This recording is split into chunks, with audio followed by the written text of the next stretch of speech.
So I'm Bob Sproul. This is the 2nd of February, 2017, 3rd of February. And I have David Brock with me as a co-interviewer, and we're interviewing Ivan Sutherland. So, Ivan, let's talk a little bit about getting things started with you and your brother Bert, I think in Scarsdale, New York. Yes. With many adventures that probably presaged your whole career. Well, my father was a civil engineer who had been born in New Zealand and loved mountains. And he decided that the way to be an engineer in the mountains was to build hydroelectric dams. So that's why he became a civil engineer. He was a PhD from the University of London, what he called City and Guilds, which I later turned out to be Imperial College, London. And my brother got a copy of his PhD thesis, which we have now. It has to do with the design of a water tank. But he got his PhD probably in the 20s in London.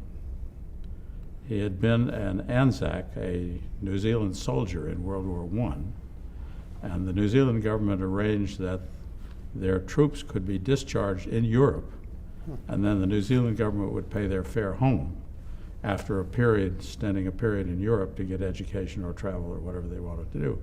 And he took advantage of that to go to University of London and get his PhD. And also met my mother in France, and then he went back to New Zealand, and a few years later she went there and they got married. At least they claim to have gotten married in Melbourne, Australia. And my mother always said that when she came to the US, the State Department took her marriage certificate and never returned it. So I have only her word that they ever got married. And I rather think it's a charming idea that they actually didn't. They were together for 46 years, so it seems to me it doesn't matter. So I was brought up in a family for which education was considered very important. And all my young life, there was interest in things. And when we would go traveling, there was always things to see. What kind of bridge is that? Why is this junction done this way? And so on. My father's idea of a holiday was to go visit dams. He had, as a hobby, collected information on essentially all of the dams in the world that were more than 100 feet high. And he had information on all of them, and he'd visited many of them. And when we would travel in the summer, we would go to various places, and of course he knew that many of the people, and so we would get tours of the inside of the dam. One of the places we went to was the Conowingo power plant, which is somewhere in Pennsylvania. And it has a wood stave penstock, which is basically a barrel that was, 3 or 4 miles long, that carries the water from the dam basically to the power plant. And this thing leaked. So as we went along it, we could see water squirting out of it here and there because the barrel staves were wood and they weren't, entirely tight. And I think that dam at the time had the largest butterfly valve in the world. And it was unwatered for some reason. They had taken the water out to repair the turbine or something. So we got to go inside the scroll case, which is the place where the water goes around before it feeds into the turbine. And here was this butterfly valve, just a piece of steel that's 18 feet wide and on pivot, and it was leaking a little bit too, and it was dark in there. There were some lights and so on, but that was one of the things that made a big impression on me, as I must have been in 6th or 7th grade or something. So were all the dams your father worked on hydro dams? What's that? Were all the dams hydro dams that you visited? Oh yeah, they were all. So was he interested in the hydro piece or the dam piece? He was interested in the dam piece. Okay. He didn't distinguish any dam that was over 100 feet high was in his collection. Uh-huh. Okay, but almost every dam which is more than 100 feet high generates electricity. Yeah. I mean, why not, right? And so they were principally hydro dams. Yeah, so I remember a game that my parents used to play with me, and I've recommended this to many people with children. And the game was called I'm Thinking of a Number. And the way it went was, I'll ask Bob one of the questions. I'm thinking of a number, and if you square this number and add 2, you get 18. What is my number? 4. What? 4. 4. That's the correct answer. And to keep the two boys amused while we were traveling, questions of this sort would appear over and over and over again. And of course, at the time, we didn't recognize that these are algebra problems posed as word problems. And so I knew how to do algebra before I ever met it in school, just from the I'm thinking of a number game. And this is typical of what my parents did. Now, I'll tell you another story about my mother. I thought it would be good to have a multiplication table posted on the wall next to where I did my homework, so I wouldn't have to multiply. And Mother was very obliging. She had some paper that had 1-inch side squares on it, and she was happy to fix that up for me, and I then was able to make a multiplication. It was 8.5 by 11 paper, so I could go up to 11 and up to 8, which is 88, I still remember.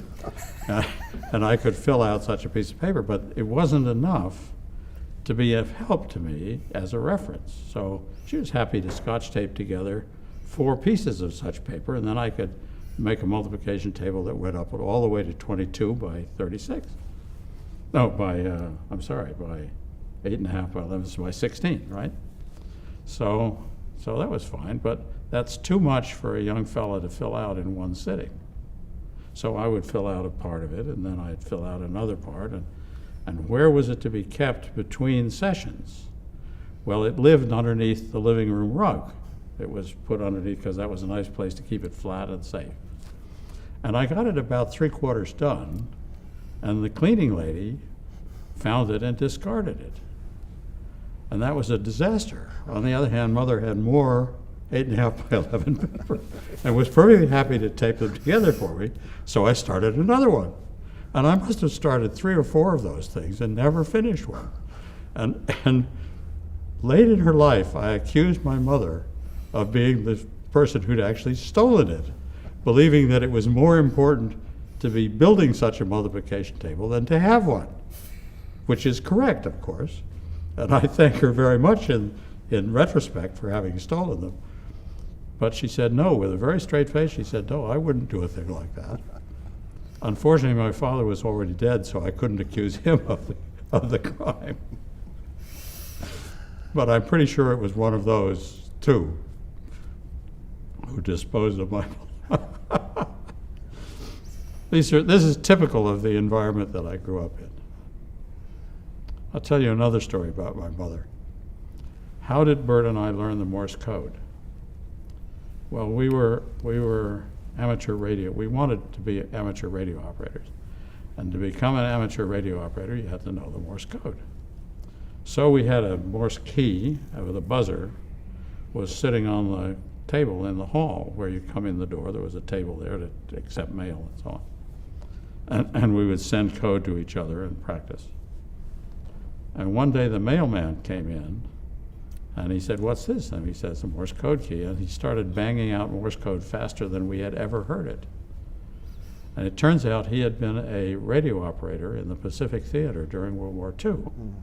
So this all happened probably in the early 50s. So he said, I'll teach you the Morse code. And that sounded like a pretty good deal because he clearly he knew it backwards and forwards. He spent all his years in the Army sending and receiving Morse code. So the rest of the summer, it was summertime, the rest of the summer, he would come and give us a half-hour lesson every day. So, sometime before lunch, he'd come to the door, he'd come in, and he'd give us our lesson, and then he'd go on about his route. His name was Ted. I never knew his last name. It was only years later that I figured out the appearance of this from outside the house would be very damaging to my mother's reputation. And I'm sure that my mother had figured this out on day one, but she didn't give a damn. Her boy's education was far more important to my mother than her reputation in the neighborhood. So I still remember X. Slide, Kelly Slide. That was his mnemonic for X. Dash, dot, dot, dash is X. did you ever use the Morse code much? Did you become Occasionally, yes. radio operators? Occasionally. Well, as ham radio operators, we used it a lot. Yeah. You mentioned that your mother and father met in France. Was that during the war? It was after the war. After the war. My mother had been born in Scotland in 1901. World War I was 14 to 18, so she was 17 when World War I ended. And essentially all of the eligible men of her generation went to World War I, and essentially 0 of them returned. Right. There was no one to marry. And she was determined to escape from Scotland, and so she went to Grenoble, ostensibly to study French grammar. And in the boarding house in Grenoble, there was this New Zealander whom she found very attractive, and ultimately they got married. So all is well that ends well. Yeah. So, David, you had talked a little bit about your story about learning to read. You were not apparently a good reader as a kid, is that right? Well, I didn't find Dick and Jane inspiring. So I basically refused to read. And I have one bad eye, and that was the excuse that I used. It's like, just an excuse. So my father made books for me to read from. And he would clip pictures from his engineering magazines, a picture of a giant earth-moving truck or a digger or something, and then he'd write 2 or 3 sentences underneath it. I still have some of these things that he made, which are gems to get a young fellow who was not enamored of Dick and Jane to learn to read. And I didn't read until I was in 3rd grade. And you still don't spell. Yes, that's right. I find it amazing that Bob Sproul knows how words are spelled. So talk a little bit about, I think your mother was also instrumental in squiring you and Bert around on various adventures and meeting quite a fascinating collection of people. Yeah. While you were still in grade school. My mother was, she was quite entrepreneurial, I will say. And she was interested in somebody called general semantics, which is basically the study of what the meaning of language really is. And the General Semantics Society had conferences, and she would like to go to these, and occasionally she would take us along. And somehow through these conferences, she met a man named Edmund Berkeley. Now, Edmund Berkeley was an interesting character. He had been at Harvard and gotten, I think, a PhD at Harvard under Aiken, who was the key professor there. Fred Brooks later on got his PhD from Aiken. And Grace Hopper, of course, was Aiken's #1 assistant, had been there during the war when they were building machines. And so Ed Berkeley was an early pioneer in the computing business. He had a little company that he called Edmund C. Berkeley and Associates, Inc. And it published a magazine called Computers and Automation and did other things. I don't know what all his things he did, but Mother met him at one of these General Semantics conferences, and they became friendly.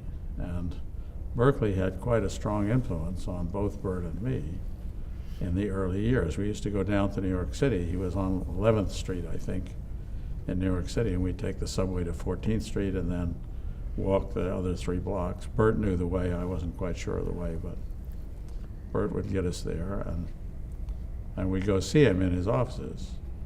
He had built a thing called Squee, which was a robot that had a scoop in the front, and it had a photocell on it, and it had a steering wheel in front like a tricycle and a couple of wheels in the back, and the front wheel was driven by a motor. And when it saw a light, it would move its front wheel to aim at the light because it had 2 photocells, and then it would drive forward. So it would seek a light and then pick up a ball that was located under the light, and then it would seek a different kind of light and take and drop the ball there. That was its raison d'etre. And we built some things of a similar sort. We thought the tricycle steering gear was too complicated to make, so we built them that had 2 wheels that drove like a wheelchair. So the steering was much simpler.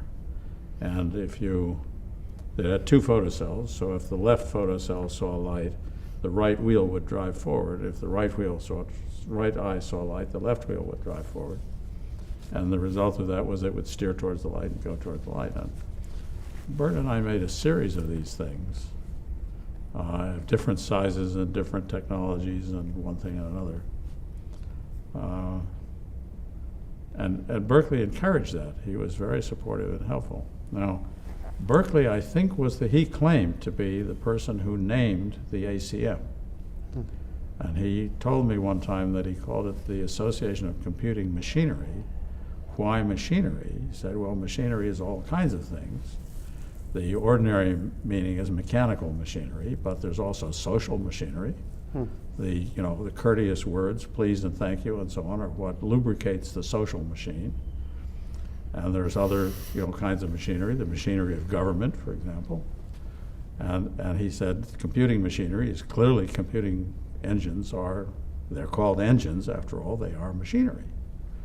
And so he thought the Association of Computing Machinery was the appropriate name. I traveled with some senior people from the ACM who were grumbling about the machinery word in the name. And I had to say to them, I heard about this from Berkeley, who claims to have provided the name. And he explained the meaning of machinery to me, and as I've explained it just now. Now, he had also caused to be built a very simple computing machine called Simon. Simple Simon. And Simon was a relay-based computer about the size of a briefcase. It had probably 100 relays or so in it, and it had a tape reader which would read paper tape, and it was basically a bus onto which a piece of information was put and then transmitted through perhaps an arithmetic element and then received somewhere else. Now it was a very large machine. It had 2-bit words, so it could represent numbers 0, 1, 2, and 3. And it could add, and it could do logic on these numbers.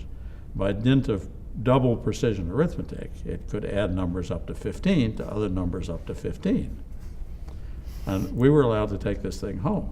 So I wrote code for Simon to make it do various things. And one of the things I did was to make it divide. Now this is while I was in high school, so I was probably 14, something like that, I don't know. So I got to use my own personal computer at home.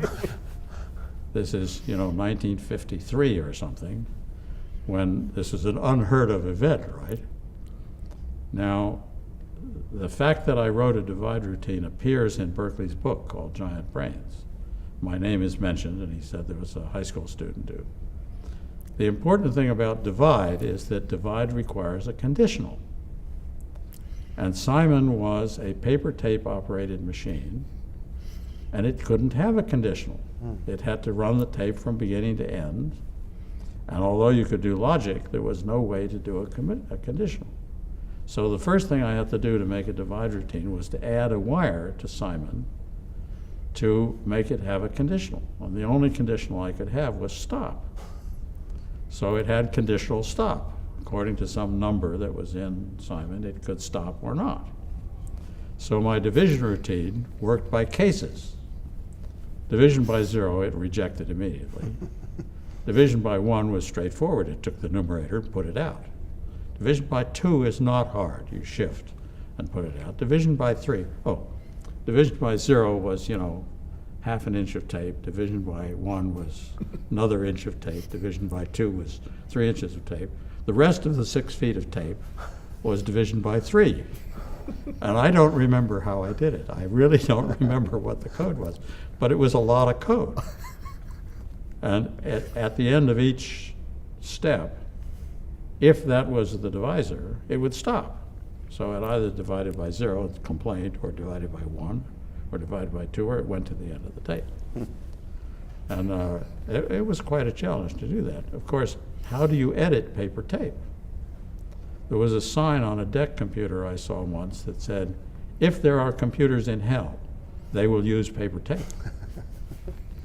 And how do you edit paper tape? Well, you can cut and splice, or you can paste it over and put, and so on. So editing this 6 feet of program was a major challenge, but I was a patient and persistent guy, and I got the whole thing to work. And I'm quite proud of having written a division routine for a 2-bit computer when I was in high school. So I can almost literally say I've been in the computer business nearly all of my life. Yeah, absolutely. May I ask a question about that experience with taking Simon home? Oh, I'm sorry. That experience of taking Simon home and doing this work. I'm wondering if you and perhaps your brother at this time were the witting or unwitting subjects of an experiment by Berkeley about getting youth involved with computing and computing machinery. That is a perfectly plausible hypothesis, which never occurred to me until now. Okay. Well, other similar hypotheses where I was clearly being a guinea pig have occurred to me. Okay, but this particular one, never occurred to me. So the other luminary you got to know in high school was Claude Shannon.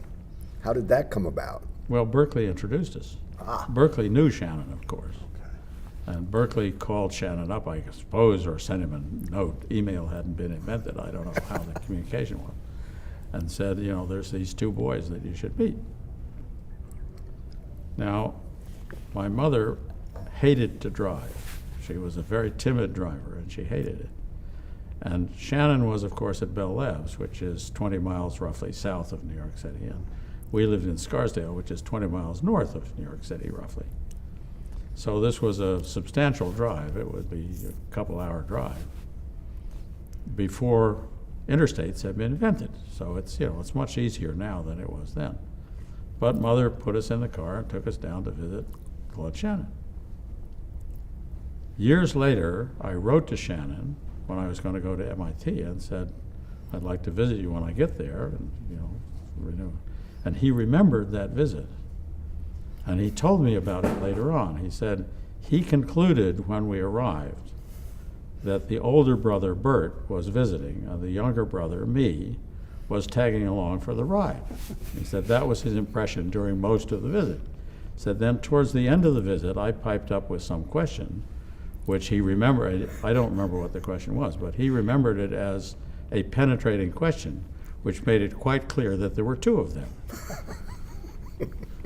Shannon told me that himself.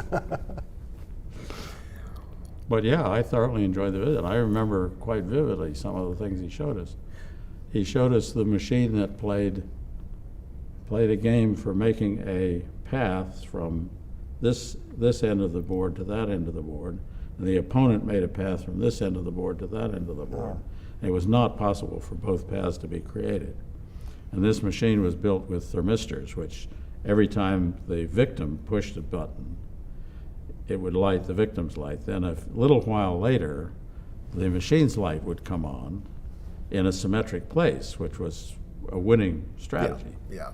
But all that the machine was a bunch of these resistors, which as they warmed, their resistance dropped, and so they would bring on a light. So it was a trivially simple machine. But the important thing is I remember how it worked. So obviously, I was probably 8th or 9th grade at that time. Obviously, I understood how it worked at the time, because I still remember. And of course, he showed us his maze-solving mouse. There are many pictures of him with this maze-solving mouse. It was a very clever device. So you mentioned building things as a result of your encounter with Ed Berkeley. Did you and Bert build anything after seeing Shannon? Oh yeah, we said, well, we can build a mouse too. Now Shannon was far cleverer than we were, and Shannon had the Bell Laboratories machine shop at his disposal. We didn't. So our mouse was never very satisfactory. It never worked very well. Shannon's mouse used reed relays embedded in the floor of the mechanism. His had 5 squares by 5 squares with walls that could be moved. And in each square there was a reed relay, so when you put the mouse that had a permanent magnet in it down in that square, the reed relay would close and the machine would know where the mouse started. And it would move the mechanism underneath that caused the mouse to move around.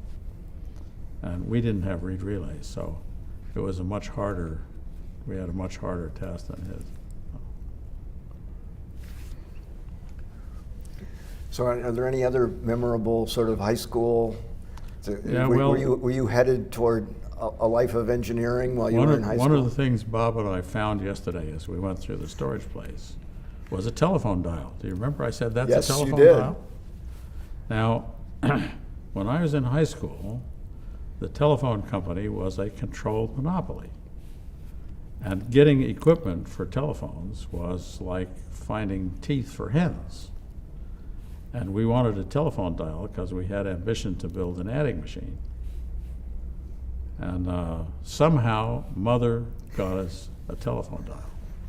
I never inquired as to what she had done to weasel a telephone dial out of the telephone repairman. But there may have been some skullduggery involved. I certainly hope there was. But this telephone dial appeared, and it was in our storage place, and Bob and I And found it was brand yesterday. new. It was brand new, right? It was Yeah, yeah, it never it was- wasn't taken out of, wasn't salvaged from some no. failed telephone. That's right. So didn't you and Bert frequent Canal Street for all your Oh, yeah. parts? Oh, yeah. Canal Street, New York City was where all the surplus stores were. Right. And we used to go down there regularly. Father would take us down initially. And now that brings up a whole nother story. When I was in grade school,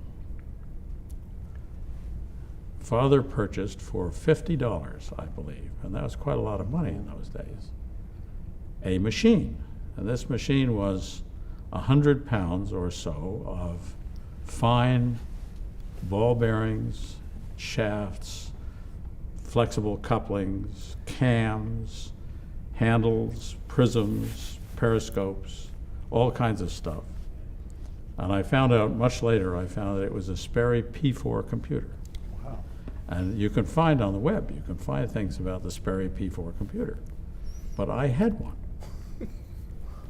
And where was it to be put in the house?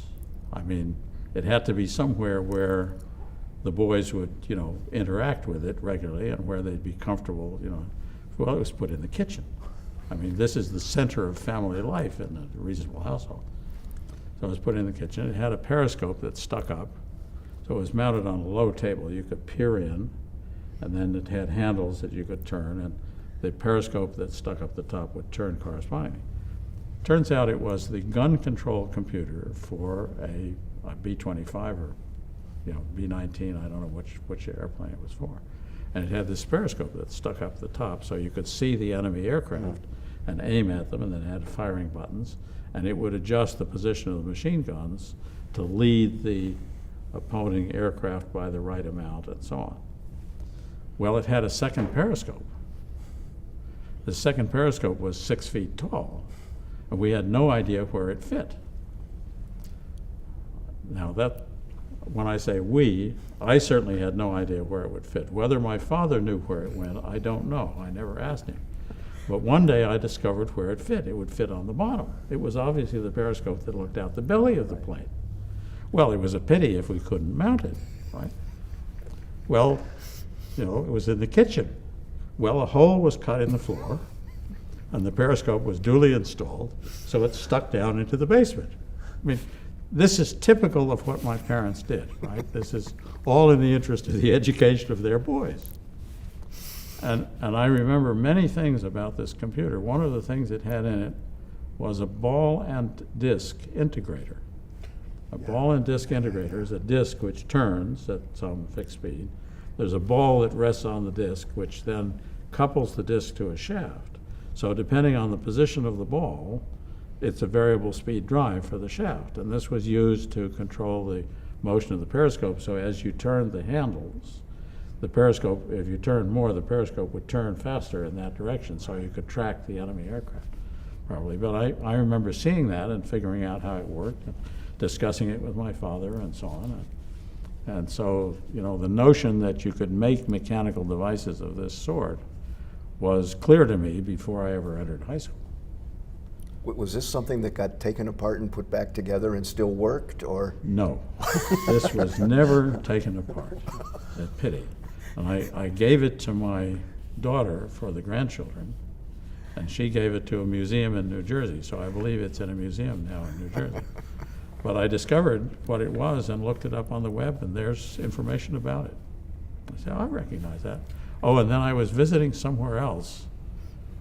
I was visiting the guy who runs, the founder and principal, he's the president, I think,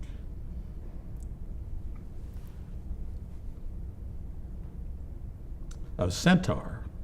Centaur is a company that makes x86 computers. It's one of the 3 companies that makes x86s. And it's in Austin, Texas. I saw a documentary film about them. I'm sorry? I saw a documentary film about them, about Centaur. About Centaur. Yeah. Well, it turns out that the boss man there collects stuff. And there in Centaur was a computer, exactly like the one that I had in the kitchen. I said, that's a Sperry P4 computer. He said, how did you know that? So is it time to move on to college? I'm happy to do whatever you wish. Well, let's try moving on. We can always come back. So you went to Carnegie Tech. Yes. How did that happen? Your brother had gone to RPI. My brother went to RPI. My brother was in the Navy ROTC, and he went to RPI because they had a naval ROTC. I applied to a few places, not very many, but Carnegie gave the best scholarship. Westinghouse had the Westinghouse Scholars at Carnegie Tech, and there was no issue about parental income associated with the Westinghouse Scholars. I see. The other big scholarship at Carnegie Tech was the Sloan Scholarship, which had reference to parental income. And so the joke we had with the Sloan Scholars was that the Westinghouse Scholars have the brains and the Sloan Scholars have poor parents. Not true, of course. Right. I found out that the head of Xerox PARC, Paik, had been a Westinghouse Scholar at Carnegie. So when you were heading off to college, what were your ambitions, or what did you think you'd be doing in college? Were you looking for an engineering school? Yeah, it was an engineering school. I studied electrical engineering. I'd been a ham radio operator and got interested in electrical things. I remember I must have been in 9th grade and my brother was in 11th grade, and my brother knew trigonometry and I didn't. And we had learned about amplitude modulation. And it turns out amplitude modulated radio waves produce sidebands. And you can calculate what the sidebands are by multiplying 2 sine waves together. You get a sum and difference kind of thing, and the trigonometric identities tell you what they are. And I remember my brother teaching me just enough trigonometry so I could understand what the sidebands were. But it was clear electrical engineering was the thing to do, so I went to Carnegie to study electrical engineering. And I think it was a good choice. So were there memorable things about electrical engineering at Carnegie Tech? I can tell you a memorable thing about Carnegie Tech. The flu struck Carnegie Tech. I lived in Donner Hall, which was one of the men's dormitories, and the flu struck, and the university basically closed. I mean, everybody had the flu. And so Mother came, and Mother had been a nurse some previous time. She'd been a midwife in London and a nurse. So she came to take care of her son, and by the way, to take care of the other sick guys in Donner Hall. And while she was there, she stayed in my room. I mean, where else are you going to stay, right? So we ran into the dean on the street, and the dean said, "Where are you staying?" She said, "Well, in Donner Hall." And he raised his eyebrows, but he didn't complain. This is a sort of Florence Nightingale story. Yeah, well, I don't know. There was a number of things at Carnegie. Well, I remember one of the people you, I think, took classes from there was Arthur Milnes. Yeah, Arthur Milnes.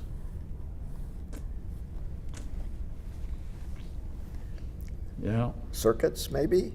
No, Arthur Milnes was interested in solid-state physics at Carnegie, and it was a brand new subject. I mean, there's very little known about it, and he taught an electronics course, for a senior level electronic course, which was mostly laboratory. It was all day Monday, every Monday, all day. And it was a tremendous course, the best course I think I ever took. And he had made devices for that course. So we had things to experiment with. And one of the things that he had was a bar of silicon about that long, which had an ohmic contact at each end, so you could run a current through it. And it had a rectifying contact just inside of the ohmic contact. So you could inject minority carriers wherever you chose. So if you put an electric field across it by running a current down it and then injected some minority carriers, they would drift down the bar and appear, and you could see them arrive at the other reverse bias junction. And so you could measure the drift rate, and you could see that if you put a pulse in, the pulse spread as it moved down. And then you could see Hall effect of things. If you put a magnetic field on it, you could observe the Hall effect. And we did all kinds of experiments with these devices that he'd made, which were terrific things. I happened to have at that time a couple of power transistors. They were about that size, and I had mounted them on a brass plate as a heat sink, and I had some terminals on them, screw in the kind of banana terminals that the whole sort of get wired. And we came to measure transistor curves, and I asked if I could use these, and he said, of course you can. So I had my own transistors to measure the transistor curves with. So was this the first time you'd been buying transistors, or No, you were a relay guy until?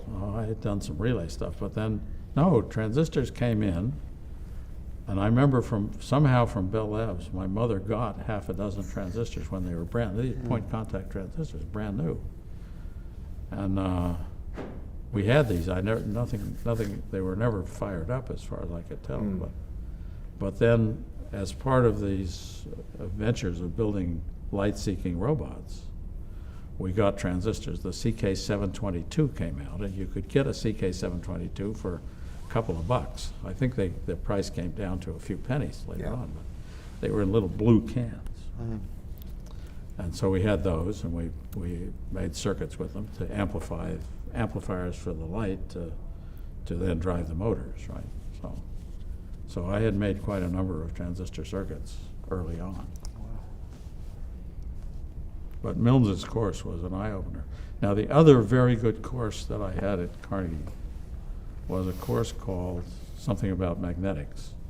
Leo Finzi was the professor there who did nonlinear magnetics. And so he had some, magnetic cores, which were, that size things with many turns on them, that were square loop hysteresis cores.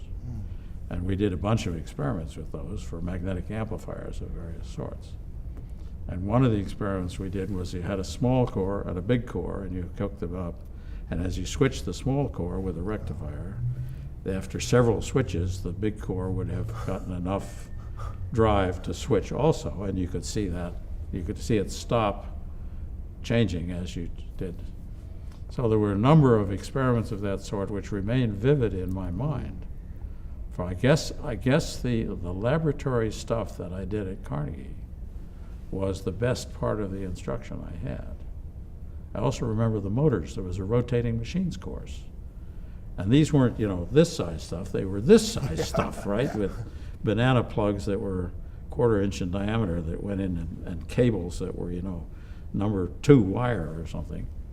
And so you'd fire up these big machines and make them run. You learned about series motors, series wound motors, and shunt wound motors, and multi-phase motors, and so on. We did some experiments which were quite high power. You took power, 3-phase power, out of the line, put it into a motor, and then measured the torque so it was driving a generator, which put the juice back into the line.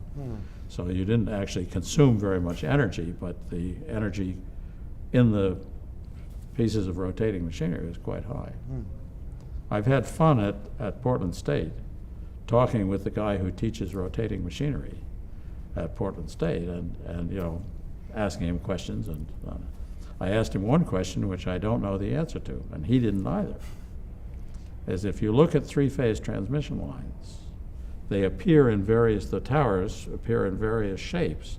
And one of the common shapes has 6 wires in this kind of configuration where the center 2 arms are longer than either the upper or lower arm. And of course there's the lightning arrestor on the top. And I asked him the question, which I think is an interesting question: why is the center arm longer? And it may be for a mechanical reason to help you get the wires up there in the first place. It may be for an electrical reason, which I don't know. Okay, I have no idea what the reason is. Perhaps as a result of seeing this or hearing this, somebody will tell me. So Ivan, I want to come to a slightly different theme. So you also fuss with mechanical things. You know, you have your own machine shop, you love making parts and this and that. We haven't talked about any of that. When did that get started? Well, there was a basement in the house which had a drill press, a bandsaw, and a lathe, and a grinding wheel. The grinding wheel was hand-driven. So you turned a crank and the grinding wheel was, you know, geared up so it went at a huge speed. And I learned quite a lot about momentum from this grinding wheel because it was quite hard to get it going, and once it was going, it was quite hard to stop it. And very interesting to actually see something which has this property of storing enough mechanical energy so you can know that it's happening. Ordinarily, you don't run into such things.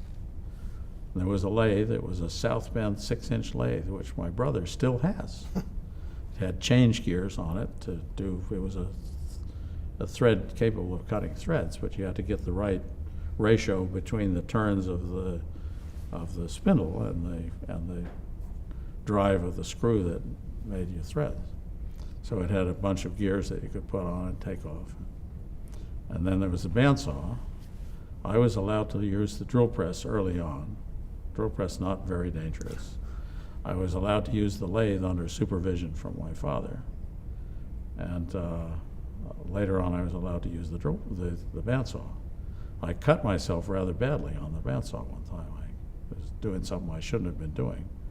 And I cut one of my fingers up, well, the fingernail up halfway up the fingernail. And my mother bandaged me up and sent me right back down to the shop. I was not admonished at all. I think she figured quite correctly that I learned quite a lot by injuring myself. There was no need to emphasize the lesson. So did this itch get scratched in college at all? I'm sorry? Did the mechanical itch get scratched at Carnegie Tech at all? Yeah, it got scratched. I built one of these light-seeking robots there, it was the best one I ever built. But the best one I ever built, I built at Caltech later on. But there was a series of them. They're different sizes and different styles. There's 3 of them I still have. At the Carnegie put together an exhibit of the walking robot, which we'll come to later on. And they sent me a photograph that they had in their archives of me as a college senior with this light-seeking robot, which I still have. And so Marley and I took a matching photograph of me with the same tie on, in as much like the same posture as I could possibly get, with the same machine. We sent it back to them. And those 2 photographs now appear in a little essay I wrote about my history in computer, which the Computer Museum should have a copy of. I can give you a copy. So did you have access to a shop at Carnegie Tech? Yes, I had access to and then later on I had very good access to the shop to build a walking machine. Sure. But no, I mean as an undergraduate. But as an undergraduate, yes, I had access to some shop, and I forget, obviously it was in Hammerschlag, and it was up high in Hammerschlag. I think there was a student shop there that I was able to use to do various things, yes. That's a good When question. I got to Portland State, one of the important things to me at Portland State is the machine shop for the mechanical engineering department I went to the mechanical engineering, head of mechanical engineering, who's a guy I like a lot, and said, I'd like to, and he said, okay, and he introduced me to the professional machinist who runs the place, who kept a careful eye on me the first day that I was there. Wanted to do something with the lathe. He kept a careful eye on me, that he figured out that I knew when to ask a question, and otherwise I would be okay. And he now gives me the run of the shop, right? So. With these light-seeking robots, I was wondering why you returned to it. You know, No idea. It was something I knew something about. Not a very hard thing to make, and there's. I've always thought about mechanical things. There's some art involved. I mean, they're just pretty. I had on my desk for a long time a blade from a turbine engine for an aircraft, which is just a piece of steel, but it's a thing of amazing beauty. I mean, it's got the stuff that fastens it to the wheel strongly enough so it doesn't fly off from centrifugal force, and it's got this beautiful shape which changes as it goes along, and it's got nice finish to it. But the real beauty of it is the crystal structure. It's made metallurgically to be super strong, and then some of them are hollow because you have to cool them, okay, and the cooling air is 400 degrees F, okay, but then it goes up through the middle. So these are things that are just pretty in their own right. And I think the returning to that kind of robot is each one was better crafted and had some features that the previous one didn't have, which were appealing to me in an artistic way. Interesting. Were you thinking at all in terms of, I know these light-seeking robots and devices were a big motif in the kind of story of cybernetics, and I was wondering if that fed into your... I don't know. Berkeley launched this set of interests, and he may have, had deeper reasons. I don't know. No, I think it was strictly an artistic thing. In fact, I think that engineering and art are very closely related. And a man that I worked with in California named Glenn Fleck, who had been Charles Eames's #2 assistant. Oh. And Fleck was a very interesting guy in his own right. He designed museums, and he was a designer with a capital D, who designs things for people to use and so on. And he said, the only difference between engineering and art, he says, is the purpose. He says an artist produces something which he finds attractive and is useful to him for some reason, whereas an engineer produces something that anybody can see is attractive and is useful to them. And the only difference is the size of the audience. That in fact the two crafts are very much related. And the engineering, particularly civil engineering and architecture kinds of things, are very closely related to art. The structure not only has to stand up, but it has to be attractive in some artistic sense. There's some truly ugly bridges, okay? I mean, they're really, truly awful. But there's also some very graceful and pretty ones. The new bridges in Boston of this style of with the suspenders that go down are really very attractive. There's a couple of them have been built recently in Portland, and they're very pretty. And they're pretty in the sense that you can see from the structure how they work. What you don't see from the structure is how they got there. I mean, the most interesting thing about a bridge to me is it not only has to work when it's there, but you have to have been able to put it there, right? Because at some point it wasn't finished and it still had to stand up, right? And so cable-stayed suspension bridges are basically a cantilever. So you build the middle tower first, and then you build it out from the middle. And that's how it stays up. I watched the Swickley Bridge in Pittsburgh, near Pittsburgh, being taken down. And how do you take such a thing down? Well, you take it down from the outside in, being careful not to take more off one side than the other side, lest it fall over. So back to Carnegie Tech. Yes. Did you do any computing at Carnegie Tech? Was there any computing there then? Oh, yes, indeed. So So Perlis was there when I was an undergraduate, and I ran into Perlis a couple times, but I didn't really do any computing as an undergraduate. And Newell was, of course, there when I was an undergraduate, but I didn't interact with him much. And then I got to know Perlis very well when I was at DARPA, which is a few years later. And Newell, I got to know Newell very well also. And I think Perlis and Newell were great men with a capital G and a capital M. I mean, there are, on the web you can find 100-odd Perlisisms, which are just, little one-sentence, little gems, right? In computing, anything is possible, nothing is easy. And there's a whole series of them. But he was just a marvelous guy. It's my privilege to have had a career in which I met and got to know reasonably well a number of very wonderful people. They're just totally amazing. So another theme that I think at Carnegie Tech we need to explore is the Army. Oh, yeah. Tell us about the Army at Carnegie Tech. Well, there's that.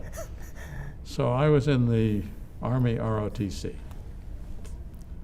Well, you have to know that, the Vietnam War was in full force, and the draft was rampant. So what are you going to do, right? So I joined the ROTC. At least if I went in the service, I would go in as an officer and not as a grunt. And they had a program to teach young officers how to be officers and gentlemen. And one of the courses I took was a course in leadership. The Army quite correctly believes that leaders win wars. Well, that's perfectly true.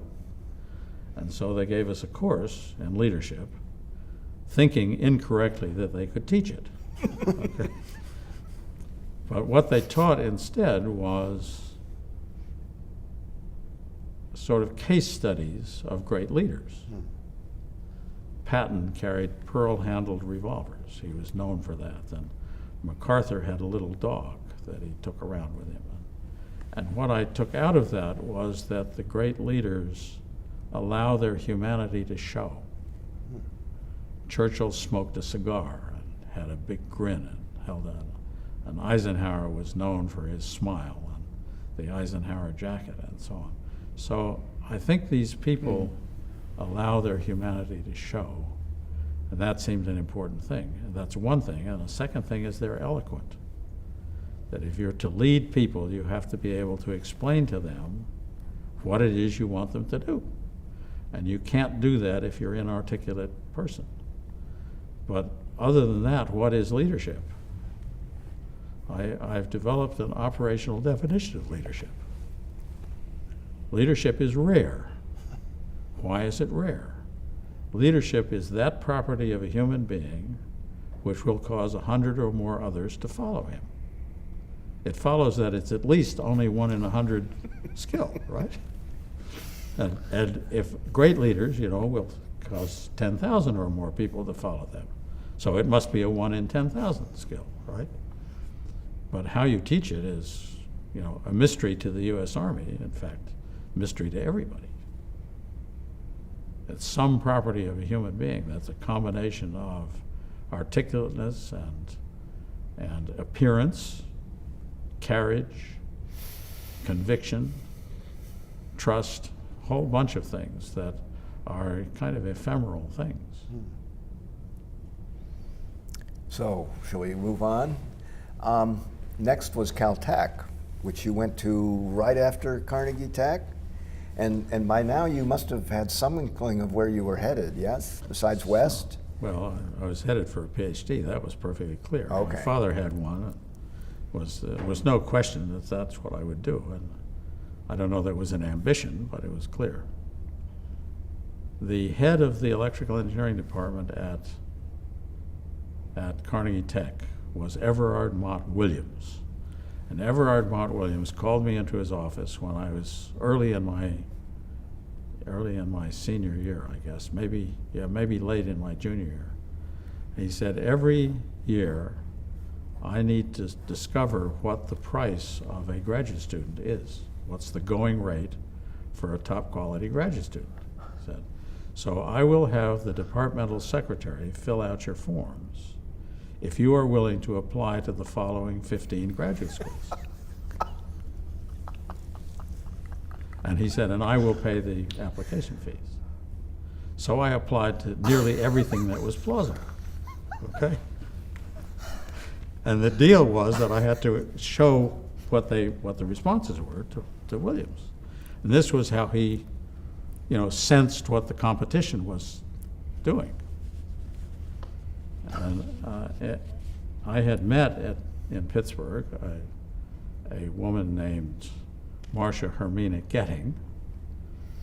That's a whole nother story, and I had proposed to her sometime in my junior year, I think, and we got married after I graduated. And my ultimate choice of graduate school was the plausible graduate student school as far away from my mother-in-law as possible. And that was why Caltech. That was the deciding factor for Caltech. I mean, it's a perfectly good school, but between Caltech and MIT, Caltech's further away, right? I didn't go to Cornell because Cornell paid for a trip to Cornell, to visit Cornell, to see how nice a campus it was and so on. But the trip was in January. And it was quite clear that January in Ithaca, New York is not a place you want to be. At least not a place that I wanted to be. So did you visit any of the other I don't remember. I really places? don't remember. So this was not a time, interviews for master's programs were not de rigueur. No, they were not de rigueur. And you were applying for a master's program? What? Well, either master's or PhD. Okay. I don't think any of the schools made Made that a distinction at distinction? that time. Right? Yeah. The master's degree was often kind of a booby prize Right. if you flunked out of the PhD program. Right, right. Much more how it was treated. So off you went to Caltech. So I think I got accepted to nearly everywhere. So you must have been a good canary in the coal mine here, in the sense that the head of the department puts forward his best possible test case.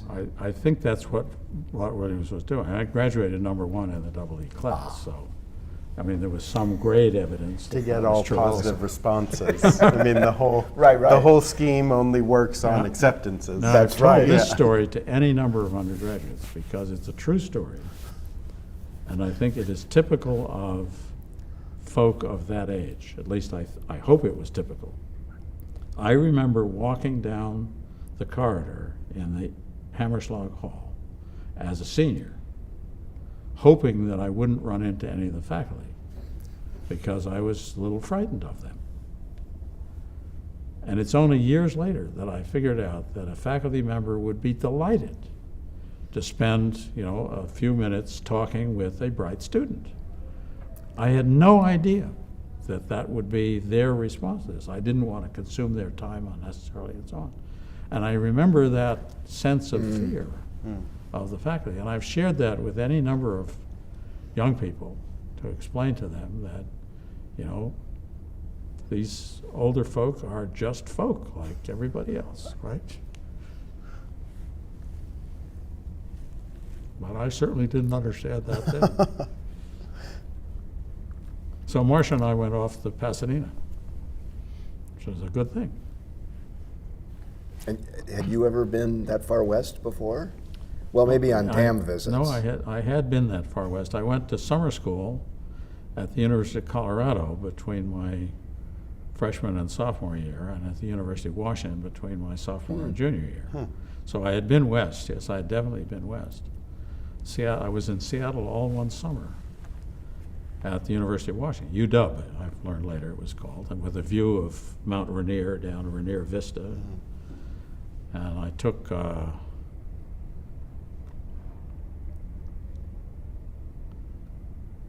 field theory class there, if I remember, which had discussion of curl and divergence, and I somehow worked my way into the mechanical engineering shop there, so I was able to and I built one of these machines while I was there. it was an interesting summer. Seafair was on, and one of the events, Seafair is the big summer festival in Seattle, and they used to have the unlimited hydroplane races on Lake Washington. An unlimited hydroplane is a thing, an amazing thing to behold, because it's a boat which goes at a fantastic speed, supported by two little steel plates and one blade of its propeller. As it goes, that's all it needs to hold it out of the water. And these unlimited ones were 1,000 horsepower engines, and dangerous as can be, but those races were held during the summer. I don't know whether it was before or after that, but at Seafair, the Boeing unveiled the 707. Was unveiled at Seafair one year. And the test pilot for the 707 flew the 707 over Seattle. And he did a slow roll over Seattle in the 707. He damn near got fired for it, because, as Teddy Wolkowitz told me years later, he said if there'd been an accident, it would have put jet aviation back 100 years at least. But there wasn't. A slow roll is, that kind of a motion, and the airplane never knows it's upside down. So it's a very benign maneuver, which the pilot obviously do. But can you imagine all the people that's out to watch this thing comes over and does a slow roll? And the prank is the Junior Chamber of Commerce dresses up as pirates at Seafair, and they do various pranks on the city. And the year I was there, they kidnapped the mayor's daughter and put her up in a fine hotel. And I think she was in on the game. And everybody's looking for the mayor's daughter. Where's she gone? The pirates took credit for it and so on. So back to Pasadena. So how long were you there? I was there 1 year. Mm-hmm. They had a 1-year master's program, courses only, no thesis. Yeah. Caltech makes the master's degree fairly easy and the PhD fairly hard. MIT makes the master's degree fairly hard and the PhD fairly easy. I didn't know that, but after my master's degree at Caltech, I transferred to MIT. I couldn't have done it better had I planned it, okay? So what was there? It was just courses. Was there any focus to the courses that you were taking? Well, there were, I don't know about focus. There were very fine courses. There was an excellent course in servo mechanisms taught by Charlie Wiltz, whose book we found, I think. I don't remember, but I have his book somewhere. And it was, all about how do you make servo mechanisms stable, that kind of thing. Any computing experiences? Well, computing at Caltech was a little backward. But there was aerospace in the area that was doing computing. But digital computing grew up on the East Coast. It's quite clear that the West Coast was a bit behind.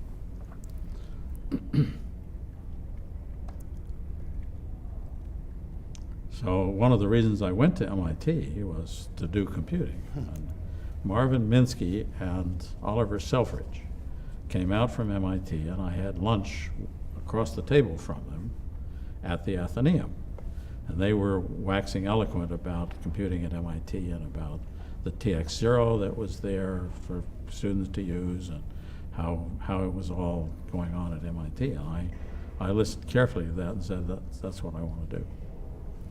Now, MIT had, as part of this application to graduate school, MIT had offered me a handsome fellowship to go to graduate school. So a year later, I wrote them and said I'd like to come to graduate school after all, having turned it down. And they said, well, we'll certainly admit you, but we can't offer you any fellowships. Fortunately, I had a National Science Foundation fellowship, which was transferable. So I went with the National Science Foundation money. And that was a good thing to do. That's when I wrote to Shannon and said, I'd like to, come visit you. Shannon wrote back. He wrote a very nice letter back. And he said, basically, you have to come see me at the house. And he told me where he was. So when Marcia and I arrived in Boston, we went to see Shannon at his home.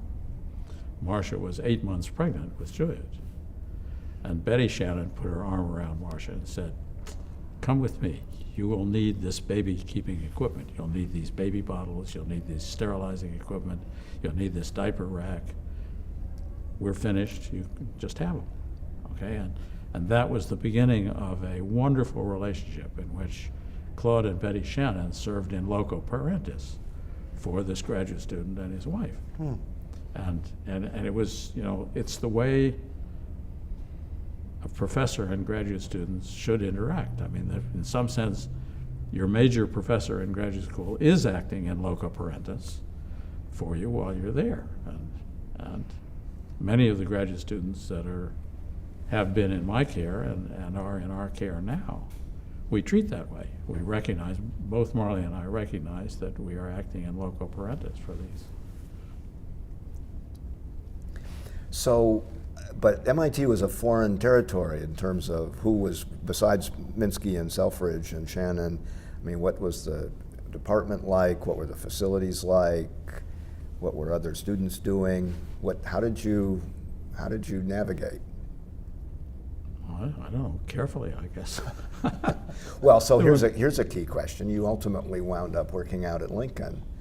So what was the deal about Lincoln and Cambridge? Well, there's a whole other story. This has to do with luck, and that it's not what you know, but who you know that matters. Okay, how come I got into Lincoln Laboratory? Yes. Okay. Well, when I applied to MIT, I also applied to Lincoln Laboratory for a summer job.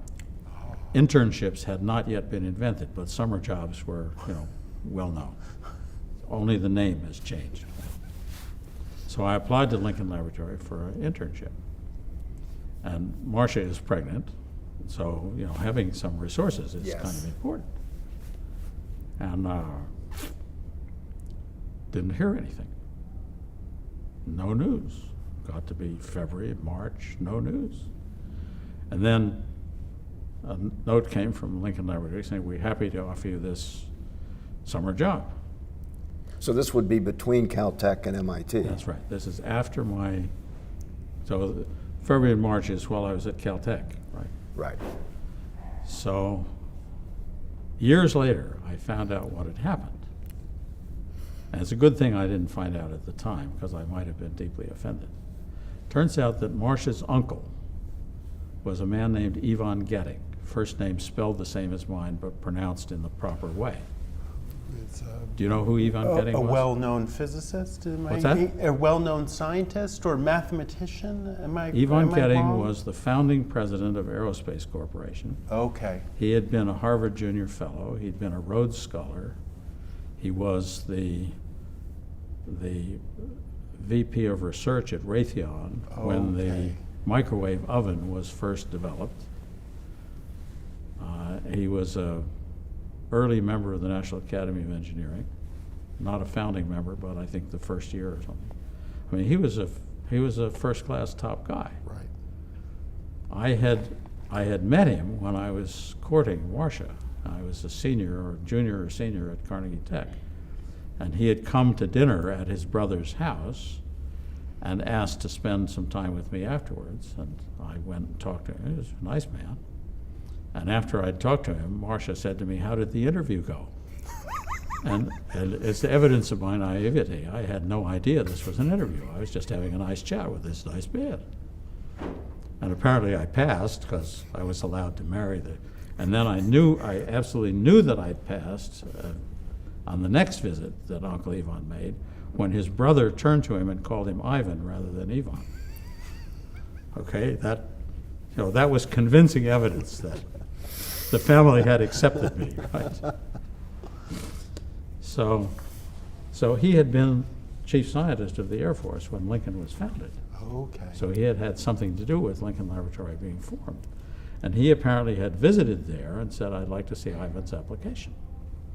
And so they had to find it. It was lost. This is what I was told. It was lost, and so they had to find it. And then they read it and said, "Oh, right," and then I got this offer. Now, more than that may have transpired. I don't know. That's all I was told, okay? And I would have been offended, I think, had I thought that he pulled strings to get me that job.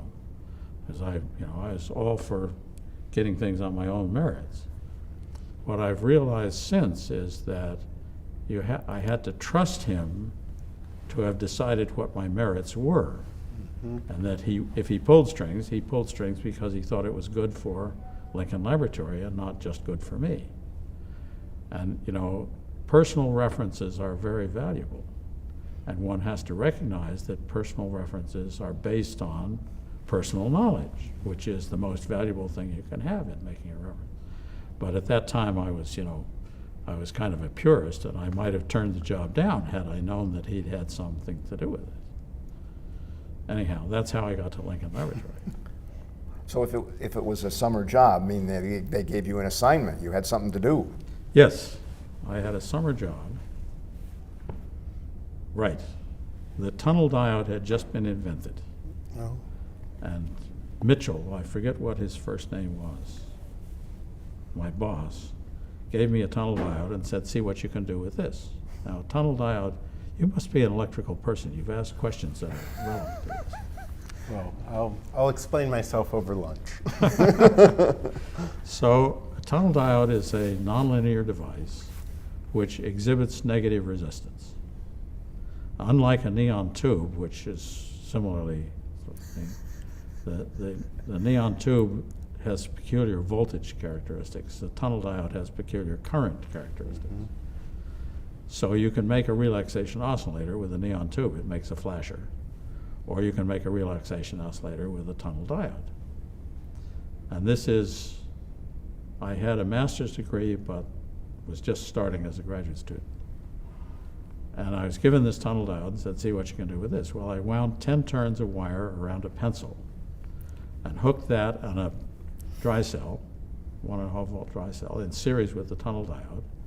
And I was able to see the oscillation on the oscilloscope. I was a ham radio operator at the time, and I had been told that operating in the 6 meter band was pretty high frequency, and so you had to be careful with how you did stuff. And this tunnel diode and 10 turns of wire around a pencil was oscillating in the middle of the 6 meter band, okay? Pretty high frequency. And moreover, it was a nonlinear oscillation. It was not a sine wave, it was a sawtooth. And I could see that on the oscilloscope. That's the day I stopped being interested in ham radio.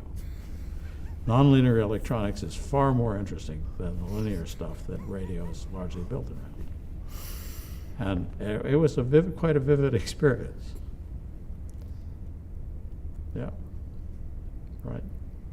So that was my assignment. Then the next year, I was a summer student there again, and I went in to see Wes Clark, who had built the TX2 computer. And I went in to see Wes, and he was 35, I was 10 years younger than he. And he was, he was a group leader, an important guy at Lincoln. I was a graduate student. I was a little scared of, going to see him. And I went to see him and said, I'd like to use your computer. And he puffed on his pipe but didn't say anything. So I said, well, do you need more time to think about it? And I had told him what I wanted to do. I wanted to make pictures. And he puffed on his pipe, and then he said, no. And my heart fell. I said, oh, shit, my hopes are now shattered. And he said, no. He said, I don't need more time. You're on. So, well, that was a whole different story. And later on, he and I became very good friends, and I went to this service where he was memorialized, and I was very fond of this man. He was a very big influence on my life. He was one of the great designers. He was both a designer and an artist. He understood that good stuff has to be simple, and that if it's simple, it's easy to understand and therefore pretty. And I think he understood that very clearly. One of the things that I'm donating to the museum now is a set of macro modules, which are, and I'll say more about that. At Washington University, he built this. His idea was to build computing machinery that could be extended without limit. So however much stuff you had, you could have 10 times as much stuff and it would still work. And the problem, of course, is that the cables are going to get longer. And so you have to somehow account for the delay in the cables. And you cannot do that with a clocked system. You have to do that asynchronously so that things happen when they can rather than now. Because the size of a system says if you use the clocked paradigm, you have to have simultaneity over the entire size of the system. And the speed of light is whatever it is, and so you can't have, Mr. Einstein explains to you that simultaneity doesn't exist over space, because time and space are intimately related. And this shows up in all kinds of ways. How do you synchronize the transit of railroads? Time in the United States became codified only when the railroads needed to have schedules. Before that, there was no need to have time similar in New York and Chicago. There was no point. But when railroads went from New York to Chicago, you had to know when they were going to leave New York and when they were going to arrive in Chicago. So the time in New York and Chicago had to be somehow related. And you could only do that because there was a telegraph, which was fast enough so that you could actually do that. Yeah, well. So let's get back to Wes. There's a lot of stuff about time. That Yeah, we'll have plenty of time to come to that, so to speak. So Wes was a group leader, and the TX2 was sort of his machine. How was that supported, and why was Lincoln doing it?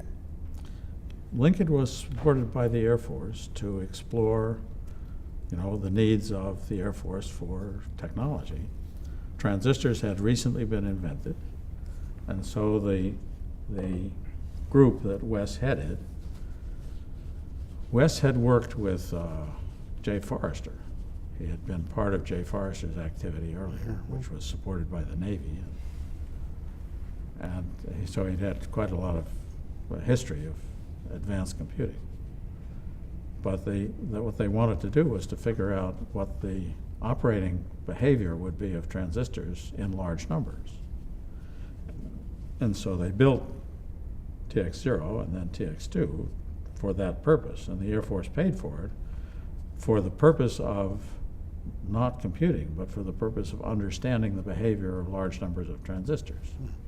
So it didn't have to meet any particular computing demands. And so Wes was able to use the computing power in whatever way he saw fit.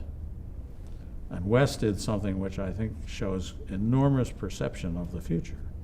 He said, we're going to use this machine as a personal machine for individuals to use to learn about computing.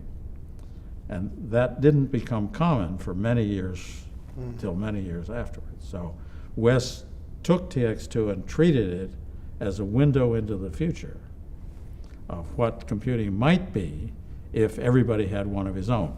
Okay, now there was only one, so only a few people could have one of their own. Unfortunately, I was one of those. Now, I couldn't have done the work that I did for my PhD without that access to computing. You simply could not have done that thesis anywhere else. Not only because of the equipment on TX2 that made that possible, but also because of the way the time was allocated. And I got hours of time on TX2 all to myself. Now, admittedly, it was at 4 in the morning. But never mind, I mean, I had hours of time when I could just diddle with what I was doing and learn, what it meant to have this kind of interaction or that kind of interaction. And without that time, without that resource, it would never have happened. So this might be a good point for you to explain a little bit about the other people who were using TX2, whom I presume some of them were colleague-like people, and some of them may have helped you learn about various things. It must have been quite a dynamic community of folks there. There was a dynamic community of TX2 users. Some that Bob will know is Les Ernest was there. He was a TX2 user. That's where I met Les Ernest. And Charlie Molnar was there. Charlie Molnar was a lieutenant in the U.S. Air Force who was stationed at Air Force Cambridge Research Laboratory, and he came over to TX2 to do various experiments. I don't know what they were. There was a group interested in audio stuff. Larry Roberts was the principal utility programmer for TX2. he wrote the assembler that, you know, people use to write their code. And he did experiments about encoding pictures for transmission from here to there. And his thesis was a exceptionally good one, which showed that if you added pseudo-random noise to a picture, you could improve the response of the picture at the other end in spite of noise. I forget what the details were, but he did quite a nice thesis. There was also Stockham. What's that? There was also Stockham doing Yes, similar things. Tom Stockham was there doing sound things, Right. doing audio things. So there was a dynamic group. Wes had been quite interested in the nervous system, how nerves worked and so on. And so another machine that he built was called the average response computer, which was basically a specialized machine that you could use to try and learn what nerve impulses were like, because it would average many, many nerve impulses to take the noise out so you could see what the nerve impulse was separate from the noise. So there was a group involved in that. And I think they wanted to have a wet laboratory for neurological experiments adjacent to TX2, but that was not in the cards. The Air Force, I think, wasn't that interested in nerves. Probably 50 years later, they might have been. But So how did these groups compete for access to the TX2? Did Wes control it all? Was there some bureaucratic? yes, Wes was the czar. Okay. And he said what you did. So are there any other people? So let's backtrack a little bit on your experience, because was this the first stored program computer you had played with? Say it again? Was this the first stored program computer you had programmed? No, I had used TX2 for a year. After I went to Lincoln Laboratory, I worked on tunnel diodes one summer, and then Yep. I was a year at MIT. Yeah. And they had the TX0 there, and I Right. became a Okay. TX0 programmer, and there was a lively group of TX0 users, mostly associated with the Tech Model Railroad Club, of which Jack Dennis was the advisor. Jack Dennis was the advisor, faculty advisor to the Tech Model Railroad Club, and Right. also many of those people used the TX0. Alan Kotok was there. You remember Alan Kotok? I think he's the late Alan Kotok now. But how did you fall in with the TX0 crowd? Was this obvious? Oh, it was there, and it was obvious that it was a thing to do, right? And I think it was fairly easy to get access to it. I don't remember how access was allocated. But I did a program.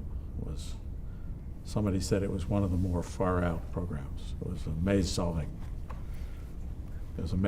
program. But I presume it was not a great challenge to figure out how to program these computers. It wasn't.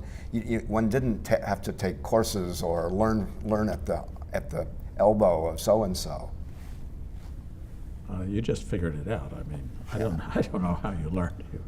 You picked up the manual and read it, and it wasn't that hard. Right. It was pretty straightforward stuff. There was an assembler. It was a pretty good macro assembler that you used. I don't know who had written it, but. And then there was a debugging program. It was years later that I figured out what the name meant. There was a debugging program called DDT.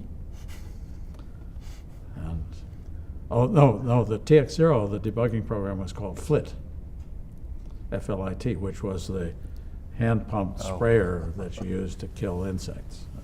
And then the one for PADP1, which was in the next room, was called DDT, right? And you probably used DDT. Right. Were these was the TX0 and the other computing resources at MIT at this time, was that within the electrical engineering department, or were they shared somehow or independent? Whose machines were they? I don't know. Sorry. There was the Research Laboratory for Electronics, which was the research organization in the EE department. They were located in the building where the EE department was, but I don't know how they were administered. I don't know who the administrator for the TX0 was. I have no idea. That was above my pay grade. But you said it had been built by the Air Force as well. Is that Yes, right? TX0 had been built by Wes.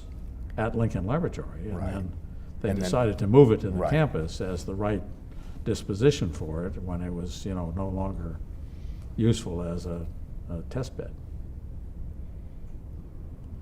So back to the Lincoln gaggle using the TX2. So was this a kind of friendly social group as well? Did this group of people have anything going on besides sharing a computer?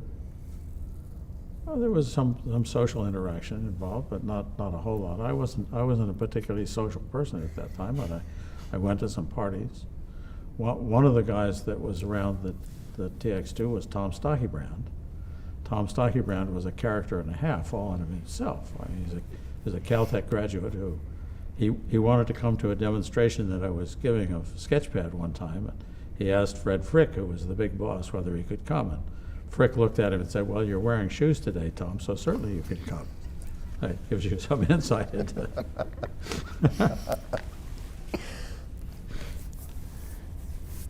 So one of your questions Yes. was, did you meet Severo Ornstein at Yes, TX2? Severo played Severo. He was not called Severo Ornstein. He was called Randy. Ah, right. Yes, I met Randy Ornstein. He was there. He played the piano at lunchtime, and he was. But what was his role? What was he doing with TX2? Working for Wes? He was part of the staff that made it work. Yeah. I don't think he was doing anything Yeah. with it, but he was part of the staff that made it happen. Was, oh, yes, two quick questions. One was a security clearance required of everyone who worked at Lincoln Labs, or just certain members of the staff there? Did you have to have a clearance to go in? I don't think I had a clearance. In fact, I'm reasonably sure I did not have a clearance. The guards, I don't remember whether I had to sign in and out, or whether I just walked in and out. In the back of the Lincoln building was the blockhouse, where there was a SAGE. The number one SAGE system was in a blockhouse at the back of Lincoln, and that was secure territory. You didn't go in there. Okay. But I think the rest of the laboratory was unclassified. Was there any coupling between the SAGE project and the TX2 stuff? Or they just happened to both be at Lincoln? Well, the big coupling was the memories. I mean, the big problem with computing was memory. How do you make memories? And Jay Forrester had invented the magnetic core memory, and it had been developed principally for SAGE. Mm-hmm. And then TX2 had a magnetic core memory, the biggest one that had been built. It was 65,000 words. And that turns out to be too big. It has to do with the signal-to-noise ratio of the sense lines. You can only run the sense lines through a certain number of cores, and then the signals become too messy. And clearly the TX2 memory was too big. The comfortable size for a core memory was not 65,000 words, but 16,000 words. And so the IBM people who had built the SAGE produced commercial machines, the 704 and so on, which had 32,000 word memories, but they were actually two banks of 16,000 words each, and that turns out to be the useful size. Magnetic core memories come in sizes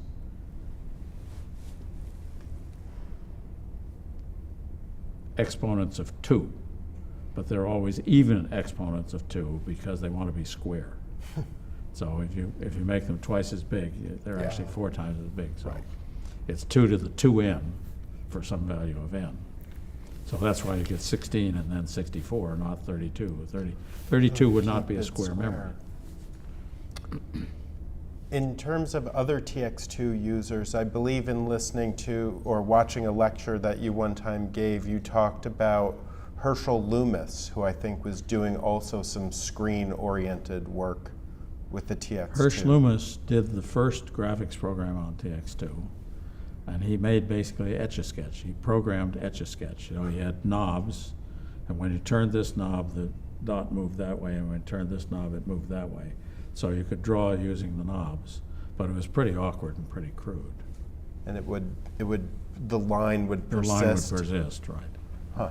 And did that interest you or make Well, any I impression? knew Herschel Loomis. Okay. We were friendly, but I didn't think that was the way to do drawing. I mean, I had tried to make drawings with Etch-a-Sketch, and it was not fun. I mean, you have to get The sorts of features that you put into That's right. Sketchpad. I see. Well, is it time to turn to Sketchpad? I'm sorry? Is it time to turn to Sketchpad? We certainly can do so. The listing is right there. We can look at it if you want. Well, but nobody can read it. You and I have looked at that and not made much progress. It's written in assembly language for the TX2 as slightly modified by Larry Roberts for Sketchpad. One of the things the TX2 had 32 index registers, and it had very good index arithmetic. So one could treat index registers as accumulators, which gave you 32 of them. Now, some of them were also used as program counters, but basically index arithmetic was the secret to successful TX2 programming. And so Larry put a feature into the assembler which allowed an instruction to reference two index registers, for example, to add one to the other, and so on. And that notation is in that TX2 listing. Sketchpad used it enormously widely. And the character set used on the TX2 provided subscripts. And so this was a double subscript, and it's literally a subscript in the character font. And they were Greek letters. So, something or other, sub alpha beta something or other, right, was a kind of instruction. And those are in that listing, and they're a little hard to read. For one thing, the listings were done on a xerographic printer. The first xerographic printer that had ever been made by the Halide Xerox company to be hooked to a computer was on TX2. It had a big roll of paper which came through and came out of the Xerox printer into a steel bin, which had a handy cover to put over in case there was a fire. Because the fuser sometimes would get too hot and the paper would come out on fire, the way you had to cover it up. But apparently Lincoln induced the Xerox company to produce it. And they had a special Charactron made which had this font on it and was able to do subscripts and so on. And that listing is printed in this font on that xerographic printer. It's a little hard to read. But it's there. I mean, if somebody's ambitious, they could. Well, it's got other problems too. There aren't very many comments. What's that? There aren't very many comments. Of course not. Of course not. I knew what the code was. Why did I need comment? Well, indeed. It wasn't until later that I appreciated comment. It was also a PhD program. We all know what those look like. Would one need Larry Roberts' assembler or some documentation around that to aid in the interpretation of the listing? I don't know what you would need. There is some information around about it. So, well, the other problem is the TX2 changed every Wednesday. Yeah, there is that, right. And so I actually, have you ever tried to track down any description by Wes or others of what the TX2 instruction set was? Oh, yeah, there's good documentation on it. Is there? Yes, Okay. yeah.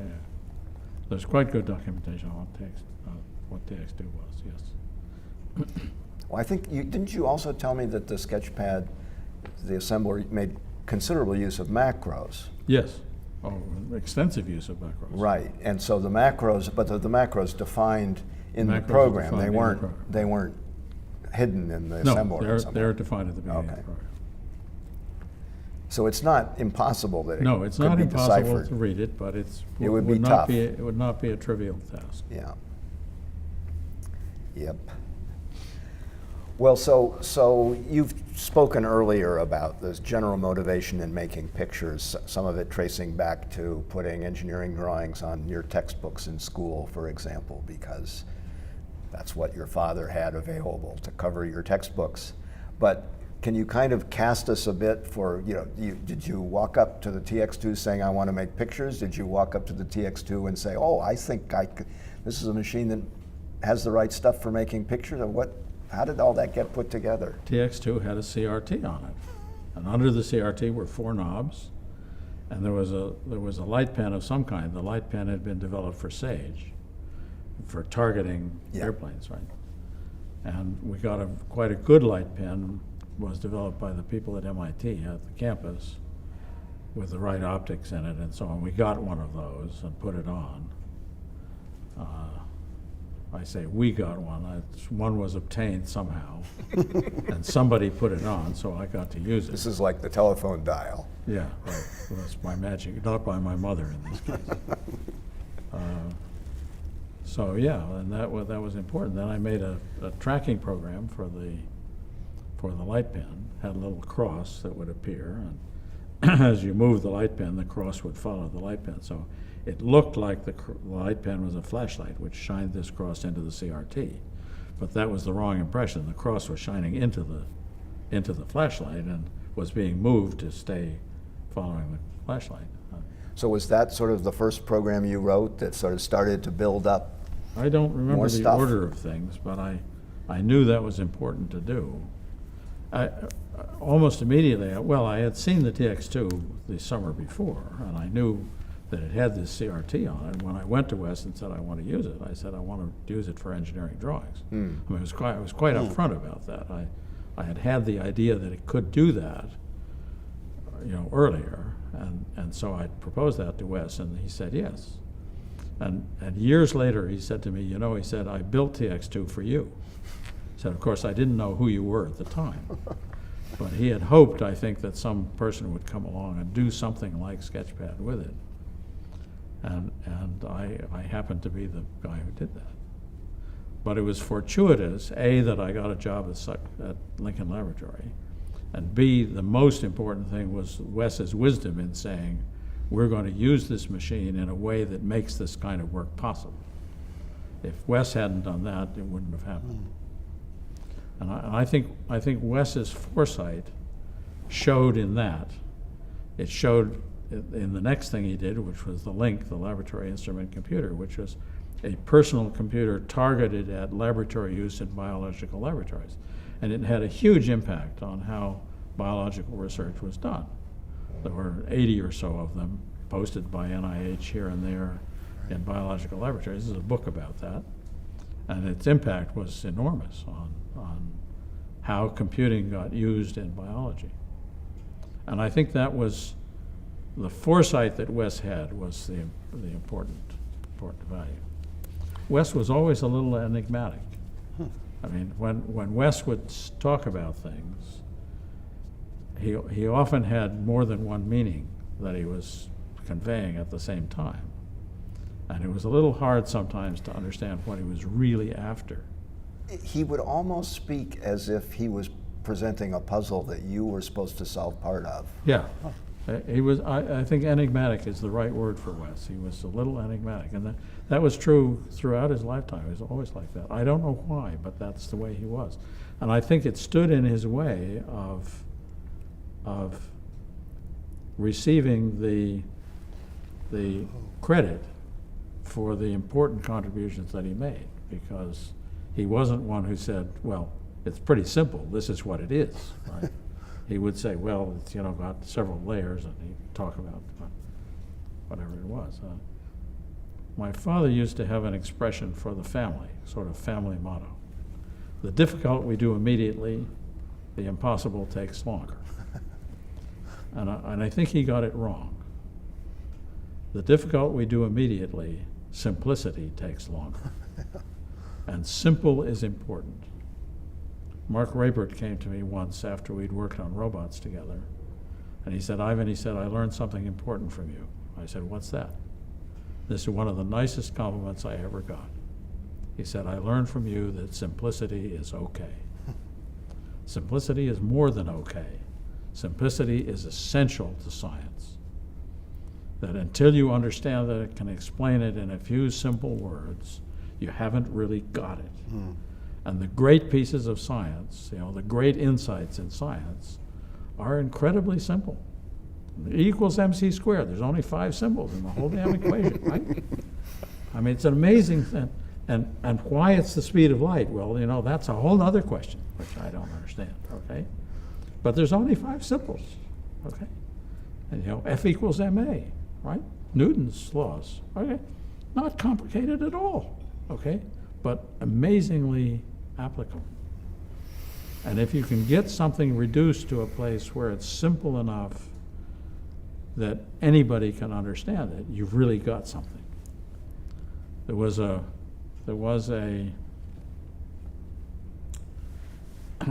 fairy tale that I grew up with called Rumpelstiltskin. Rumpelstiltskin was an elf who would do your bidding if you knew his name. And he was a magician, so he could do anything, right, if you knew his name. But nobody knew his name. He kept it carefully concealed. And I think this is an allegory for science, that until you know its name, that is to say, until you've named it and know it well enough to give it a name, you don't have it. But once you've given it a name, and you understand it well enough that the name is a meaningful thing to give it, then you've got it, okay? And that's kind of the key to science. Claude Shannon once explained to me why he called it a bit. I mean, Claude Shannon invented the bit, right? And he gave it a name. You get to name these things, right? And I asked him, why did you call it the bit? He said, well, it's a very small amount of information, and so it deserves a short word, he said. And the bit is a already English word, which means something small, and so I thought it was applicable, okay? And once you do that, and everybody knows what a bit is today, right? The name stuck. My mother explained to me many years before that English is 2 languages stuck together. I was almost going to say concatenated, but I chose to say stuck together for the reason that you'll understand in a minute. One of the languages is Roman, comes from the Latin. And all of the long words, concatenated, for example, come from that part of the language. And the other part of the language is the Anglo-Saxon, Right. which is all the short words. And you can't swear in Roman words, okay? You can only swear in Anglo-Saxon words. All the swear words are Anglo-Saxon. And all the words that children learn as youngsters are Anglo-Saxon. And the Anglo-Saxon words stick better than Roman words. They're more memorable, they're more useful. And the bit is clearly an Anglo-Saxon word. So I want to come back to Sketchpad for a bit. Yes, sir. So there must have been some aha moments, there must have been some frustrating moments, there must have been some false starts where programs got thrown out and replaced. Do you remember any of those that might have lessons or be noteworthy? I remember an aha moment very clearly. I wanted to make a condition on 3 points that they be collinear. And I tried any number of things. I said, we take these 2 and we project that line and we put this one onto there. And we take these 2 and project that line, put this one onto there. And the aha moment was symmetry. That if you want 3 points to be collinear, it's important to have an algebraic expression which doesn't care which point is which. You can't pick 2 of them and calculate the third.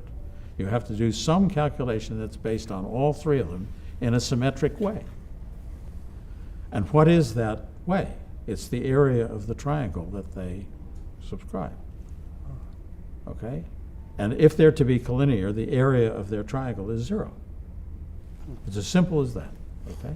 Compute the area of the triangle, and if it's 0, they're collinear. If it's not, they're not. Okay? And when I said that, you notice I didn't distinguish a first point, a second point, a third point. Sure. Okay? And that's important. And that was an aha moment. It was an aha moment not only about collinearity, but about symmetry. I mean, symmetry is an amazingly powerful idea. What is it that could be more like my right hand than my left, and yet more different? Okay? okay, the symmetry, okay? We have right-handed coordinate systems, and we have left-handed coordinate systems, and they are totally different, okay?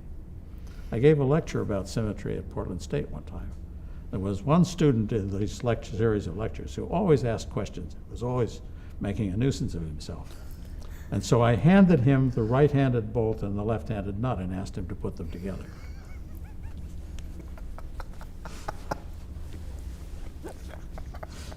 So how about some frustrating moments? I'm sorry? How about some frustrating moments for Sketchpad? Now I remember another aha moment which didn't have much to do with me, but had to do with somebody else. I watched one of the other users of the TX2 who had some shared variables that were shared between his various programs, and he assigned them numeric addresses in memory. And I asked him, why don't you assign them symbolic addresses in memory and let the assembler say where they are? Well, he wanted to know where they were in memory, which is irrelevant. Okay, just all you have to. So I watched him move them repeatedly from one numeric address to another so he could keep them in order or assigned, forget why. But there was this aha moment which says symbolic addresses are enough, that the name of a thing is enough to describe it. You don't have to know exactly what the thing is. And there's this wonderful piece in Alice in Wonderland where the victim is told the name of the song is called George. I forget what the actual words are. And, oh, then the song is about George? No. The name of the song is called George. Okay. Oh, then the song is titled George. No.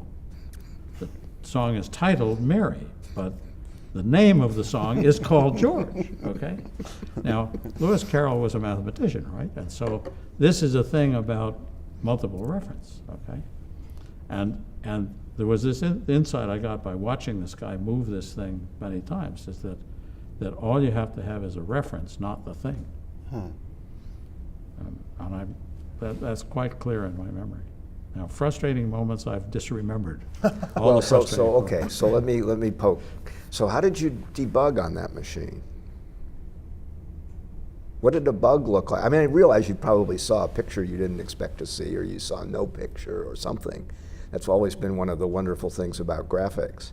But you know, you had a bunch of toggle switches, and what did you do? Was there a DDT for it? If you,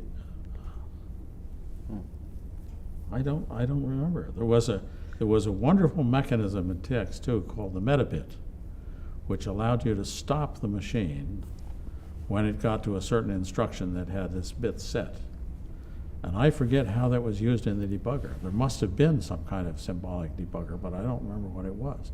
But the code was all written in this macro assembler, and you could change the code and reassemble.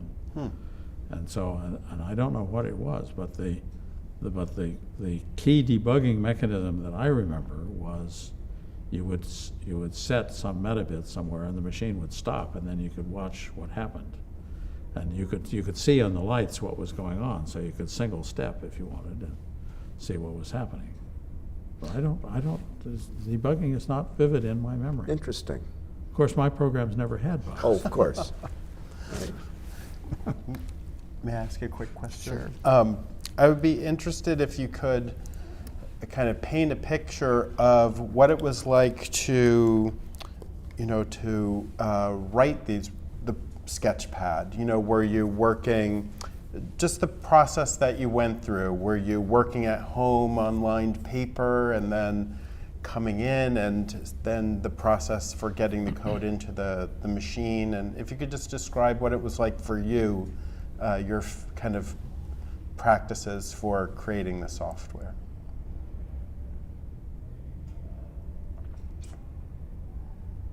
Well, I guess that's another lesson I learned, is there's no substitute for thought. When we made the head-mounted display, Danny Cohen said, well, we've got 6 degrees of freedom. We'll just put 6 matrices together, and then we'll debug it to figure out what order they should be in and so on.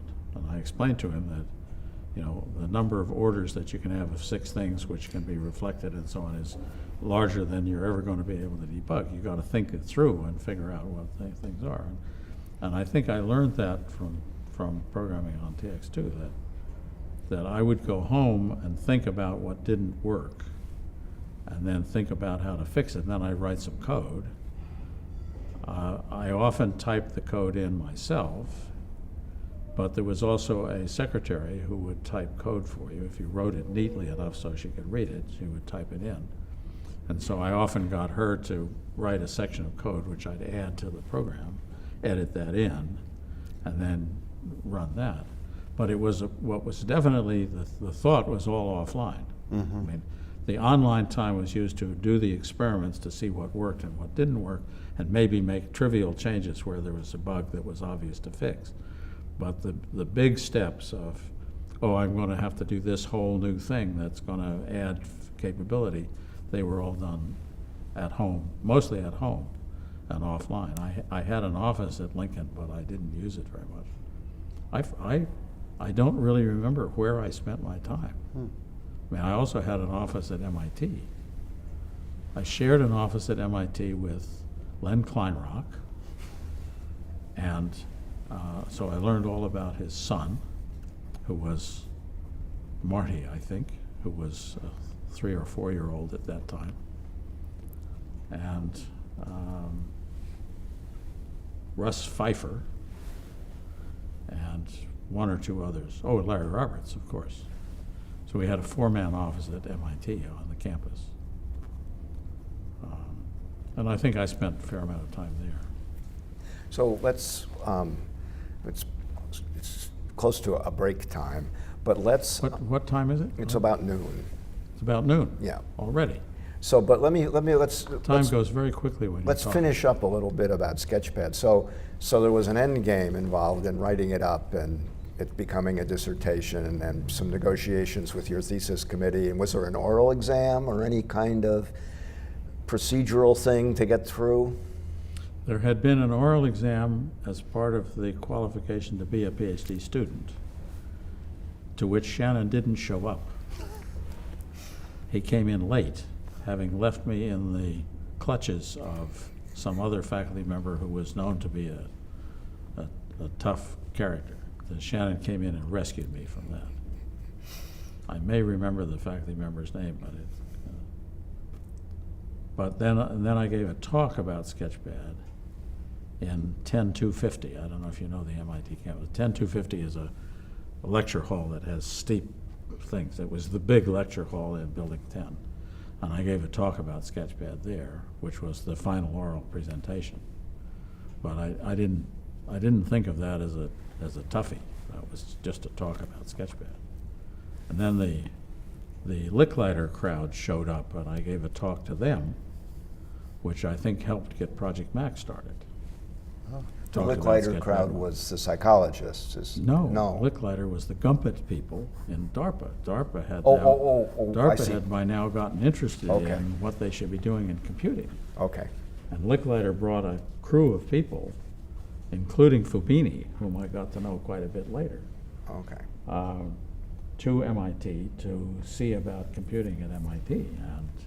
And I gave a talk to them, which I don't remember who was all there. I don't remember the talk very well, but I think that had some influence on getting the DARPA computing program going. Certainly Licklider was promoting that. So that we'll get more chance to talk about Lick later. But what about the rest of your committee? So you had Shannon on the committee. I had Minsky on the committee, and Steve Coons so the committee was 3 people. It was Steve Coons from Right. mechanical engineering, Minsky, who was Minsky, right, and Shannon. And I had been to each of their homes and knew them all personally, and So many people, speaking of Steve Coons, he was a colleague of Doug Ross, right? Well, I don't know, a colleague of Doug Ross. Steve Coons was a force unto his own. He was an independent guy. I don't know Okay. what his ties But, were. okay. So what was the nature of your interaction with him on Sketchpad? Did Mostly he was encouraging. Uh-huh. I don't know that he had much interaction with. Okay. He would come out occasionally and see what was going on. I talked quite a lot with Doug Ross about, structures generally, and Okay. he was big on end component Right. items, which basically Plexes. He called them plexes, didn't he? yeah, something like that. Yeah. I don't remember, but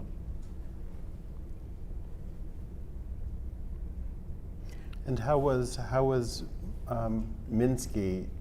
What was his role? Did he provide anything that you can recall that was shaping in the direction of the Sketchpad project? there was very little shaping done by anyone.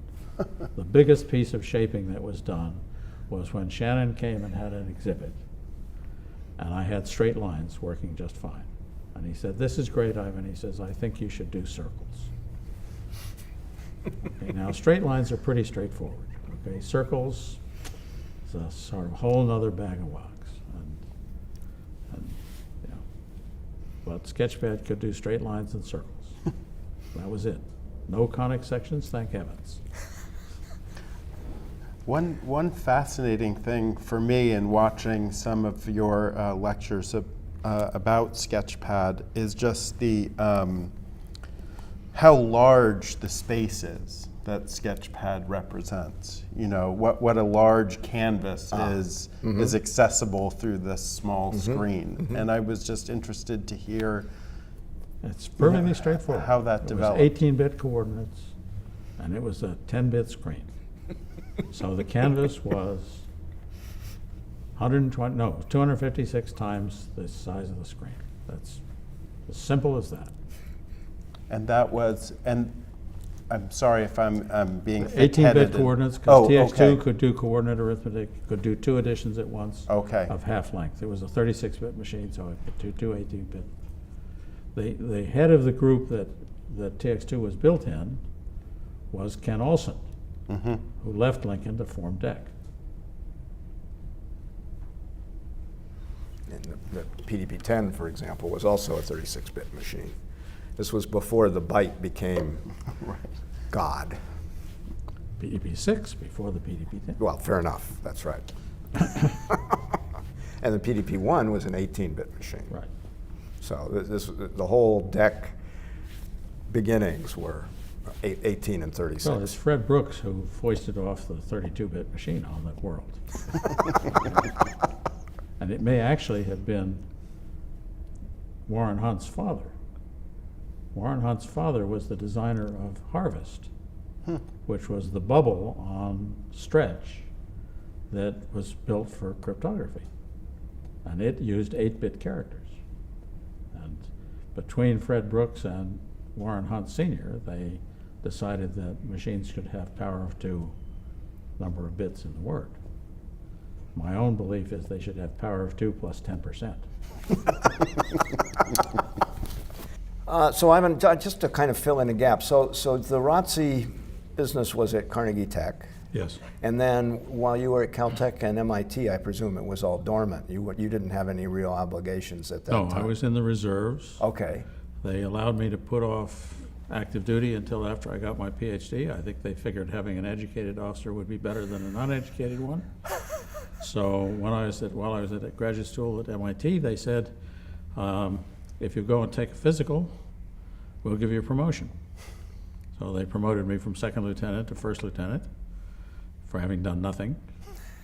I went and took the physical. I asked the guy who gave me the physical what the requirements were to pass this physical. He says you have to have a body temperature of at least 90 F.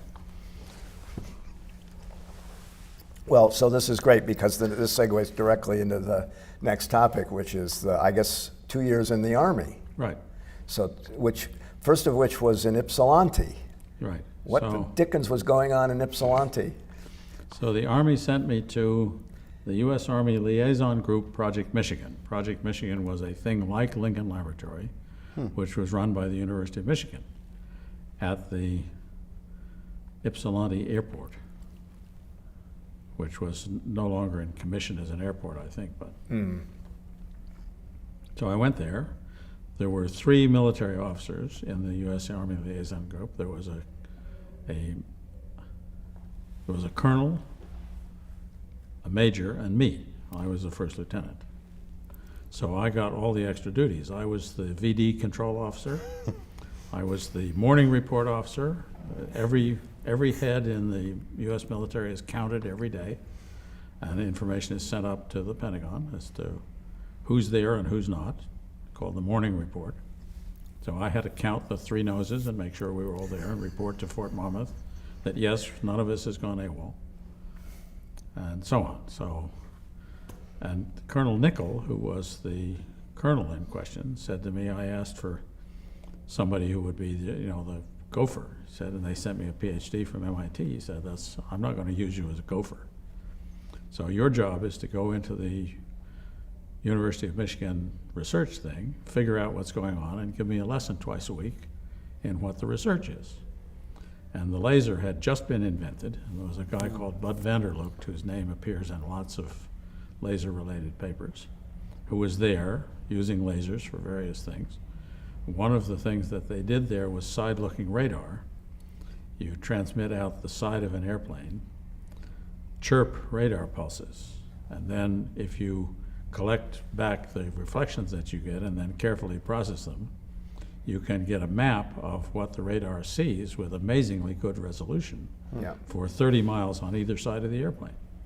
And it looks like an aerial photograph taken from above, but it's taken from the side is with radar. And the problem is the processing is pretty tricky because you have to do an inverse Fourier transform, blah, blah, blah, blah. And you can do that with coherent light, which is what Bud Vanderloop was doing. Oh. And so they had these methods of taking the radar data and making these maps. It was brand new stuff. It hadn't been seen before, and all the laser equipment was brand new.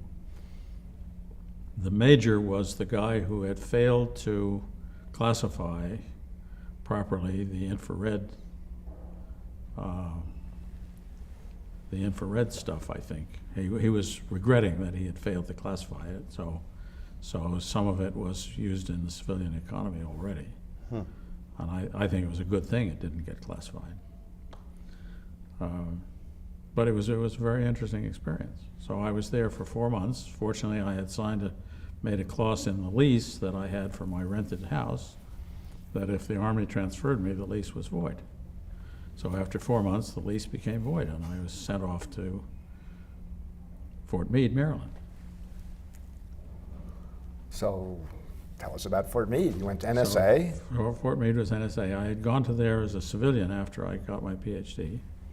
They recruited me on the basis that we have computers here. I can't tell you how many, but suffice to say we measure computing power by the acre. That seemed pretty interesting, so I said, yeah, I'd be interested. So I went there, and then I went in the Army, and the Army sent me to Fort Monmouth through Ypsilanti, and then NSA. While I was in Ypsilanti, I requested a transfer to Fort Meade. The transfer went all the way up through the chain of command, and after I'd been transferred to Fort Meade, it came back down saying denied, which shows that Fort Meade had more influence with Army assignments than I had. So.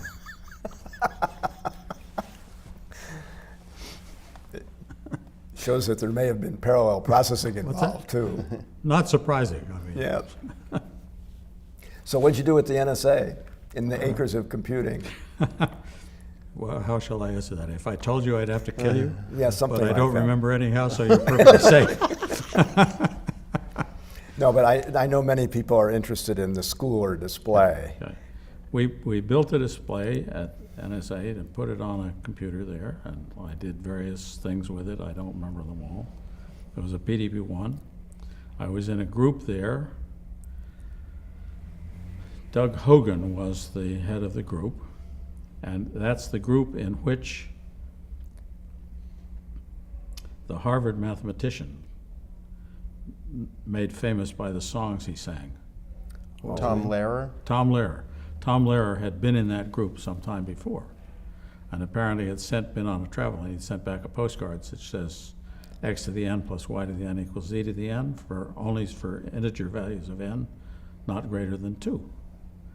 And a fact of which I found a most interesting proof, which unfortunately this postcard is too small to hold. That's apparently a true story, that that postcard was sent by Tom Lehrer back. So, but they had the schooler display. They had lots of computing, of course, and there was a PDB-1 there, which I made extensive use of to make pictures on the display, and I don't remember what they were of.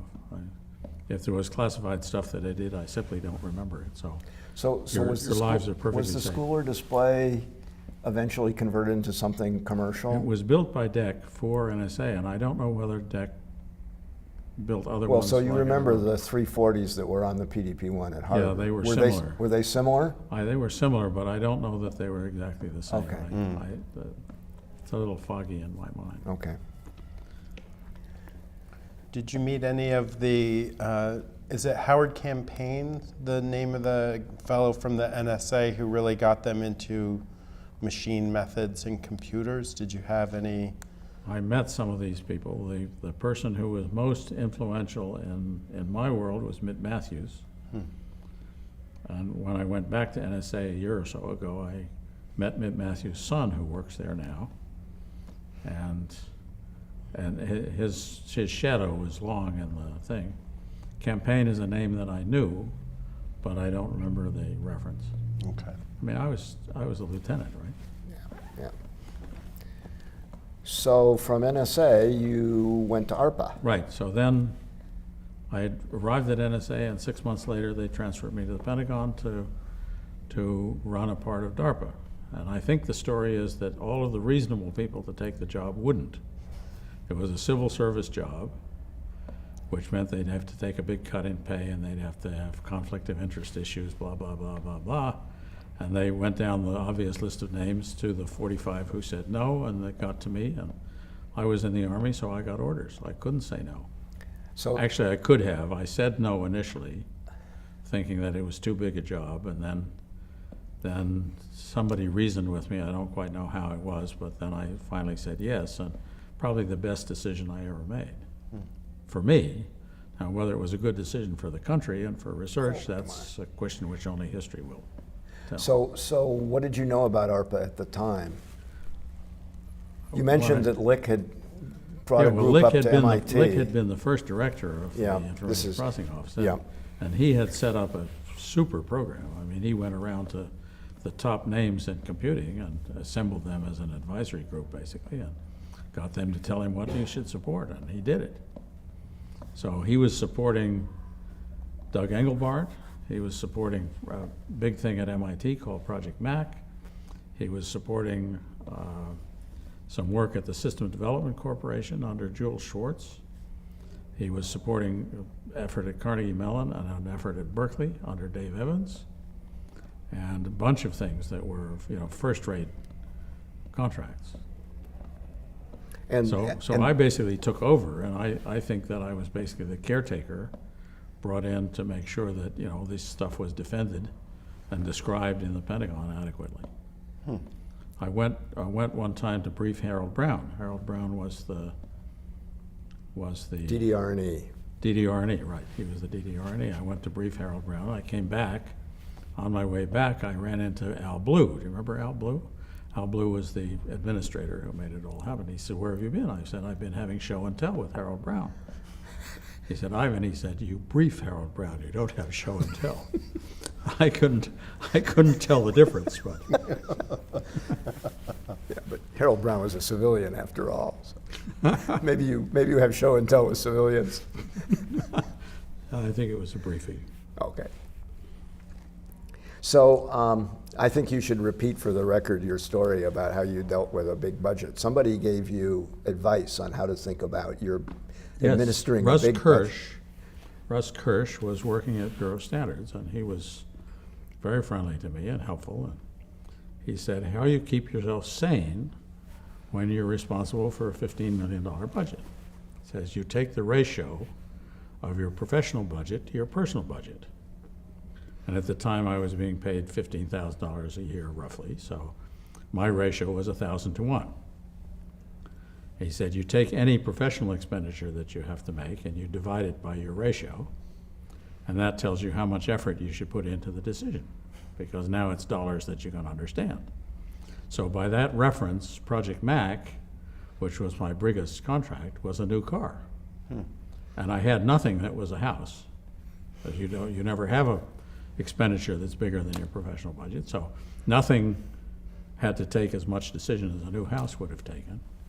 And that he explained to me, is how you stay sane. And it's a pretty good idea, actually, at any level of work.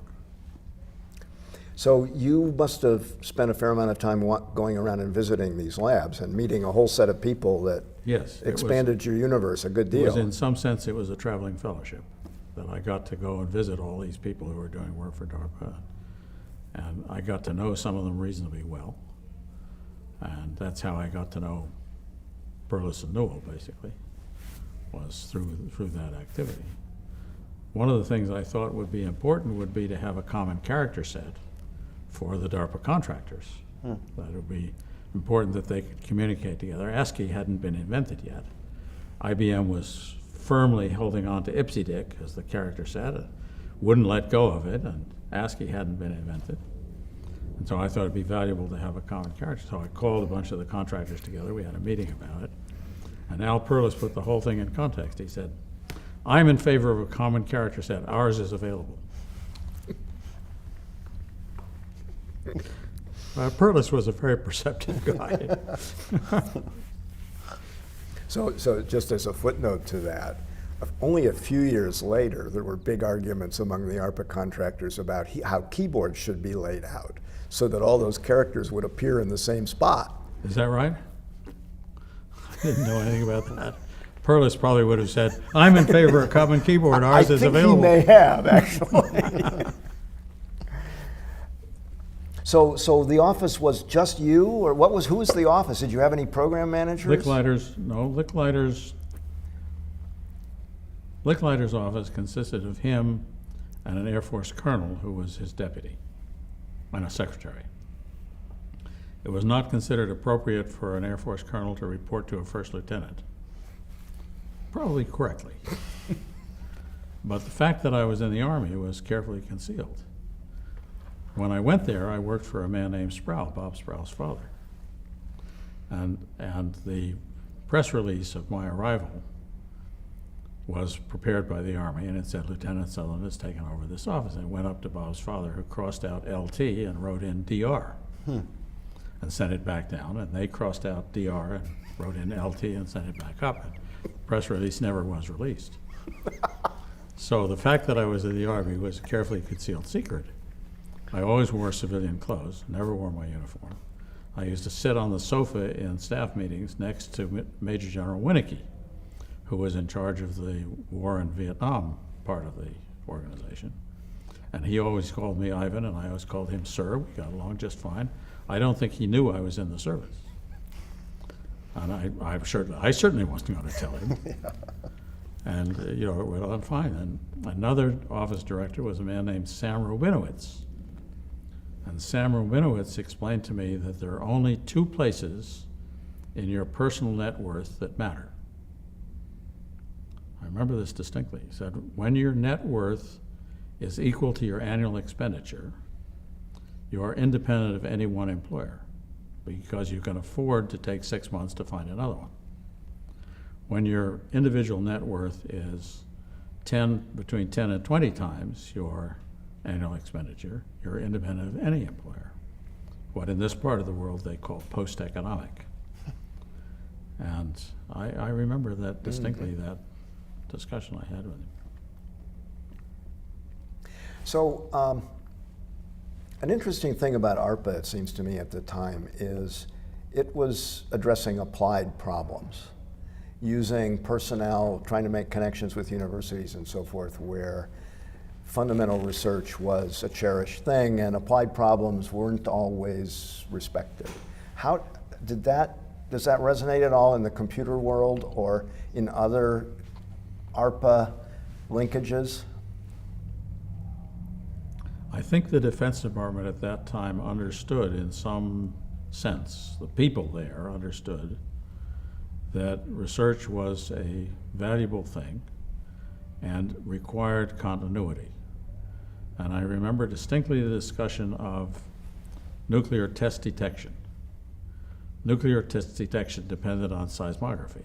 And they built a huge seismometer to detect illicit tests by, underground tests by our opponents. And at some point, they discovered that they were supporting 90% of the geology research in the country. And by then, they had built this huge seismometer, and they had the problem in hand, so they had to stop doing that.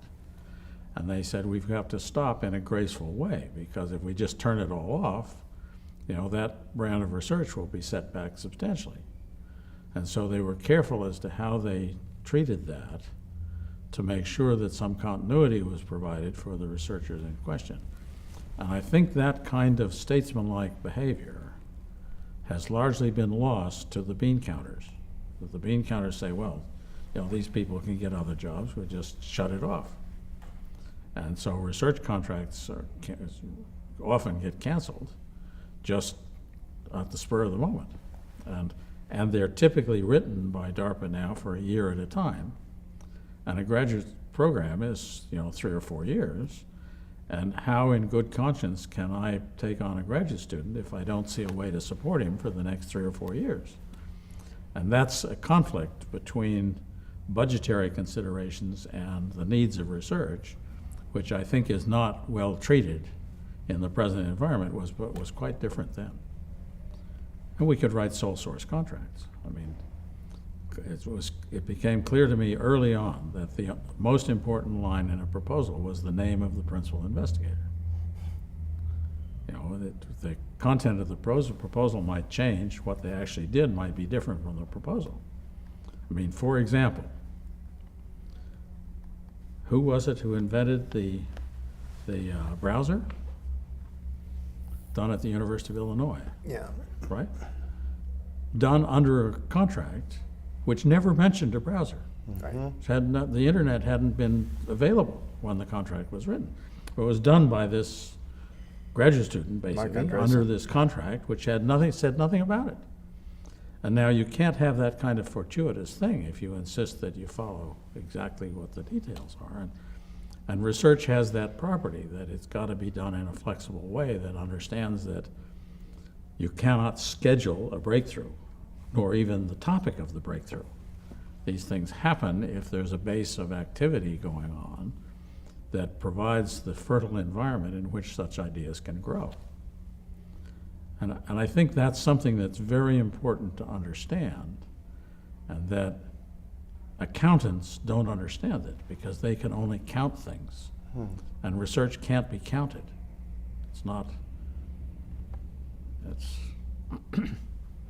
So you mentioned you sort of inherited a program that Lick had crafted. Were there new things you started, or what kind of modulation occurred while you were there? The big perturbation which I did to it was iliac. A guy called Dan Slotnick came into my office. He was plainly a genius. He had interesting ideas as to what he wanted to do. He wanted to build the biggest computer in the world, okay, and he had an idea of how to do it. He was at Westinghouse at the time, and I basically said, this sounds to me like a good idea, let's do it. Now, Charlie Hertzfeld was the director of DARPA, had taken over from Bob's father. And I went to Charlie and said, this is what we want to do. And Charlie said, that sounds good to me, let's do it. So Slotnick moved to the University of Illinois, which had built a number of computers, and started building iliac 4. And there are those who can argue that iliac 4 was a waste of money. Well, maybe so, but it produced useful results for 20 years. And that's a very long lifetime for a computer, experimental or otherwise. And the reason had to do with its relation to secondary memory, that it had the very quick ability to use disk storage as a storage medium for its computations. And as a consequence, there were problems that it could do that nobody else could do. Now, maybe that's fortuitous, and maybe that could have been designed into a cheaper machine. I have no idea. But those are the facts. Now you have to decide whether I did the right thing or not. But some directors after me continued the funding, so I don't believe it was a total mistake. And I really believe that Slotnick had good ideas.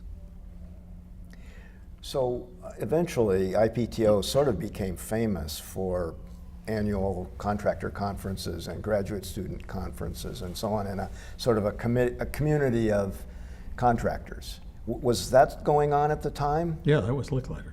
Okay. I mean, Licklider was a psychologist by training, and he was very good at getting people to cooperate with each other and so on. He used to have, at the beginning of meetings, he used to have what he called entrance music, which was basically some conversations of interest, but not the focus of the meeting. And, yeah. So did that include students as well at the time, from the get-go? I don't remember what he did. Another thing that Lick did was he set up a meeting of the funders of computing research. Huh. And this was an unofficial organization that met every 2 or 3 months. And through that organization, I met the people who did research from the Army, from the Navy, from other government agencies, from NASA, from so on. All these information processing people met to discuss what they were doing and so on. And that was mainly a social organization which assisted the communication between those groups. And Lick set that up, knowing full well that it would be important to have them communicate without having to have a charter or any purpose other than Right. the social purpose. It's interesting because such things still exist. I wonder if there's a direct lineage to that. Maybe so, but I don't think Lick is the only wise person that No, I was ever understand. around who could do Right. those things. But things do have their origins. I mean, Yeah, I visited once with the National War Games Agency. I got to know the guy who ran that, or one of the guys who was involved, and he invited me to go to a war game. And at the war game was the Deputy Secretary of State and the Chief of Staff of the Army and a few other people at that sort of level. And they met to do these war games. And he said to me, the most important part of this is that these people get to know each other. Mm. So if there's an emergency, they know what the other people are like and how they'll behave. yeah. And he was quite clear about the value of the war game was far less important than the social interaction of the people involved.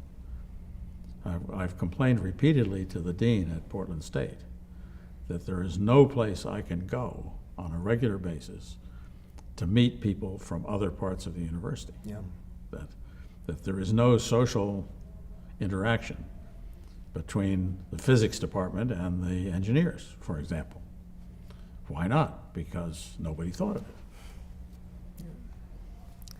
So, at the risk of treading into very murky territory, from the get-go, from Licklider, were notions that networking, communications, connecting machines and people together would be a big thing. And he had galactic network kinds, fairly hyperbolic ideas. And these must have been percolating at some level. We're pre-ARPANET here, so no great quantity of money is flowing yet. Lick but- talked about the intergalactic network. That's what he Yep. called it. I mean, it was straightforward about it.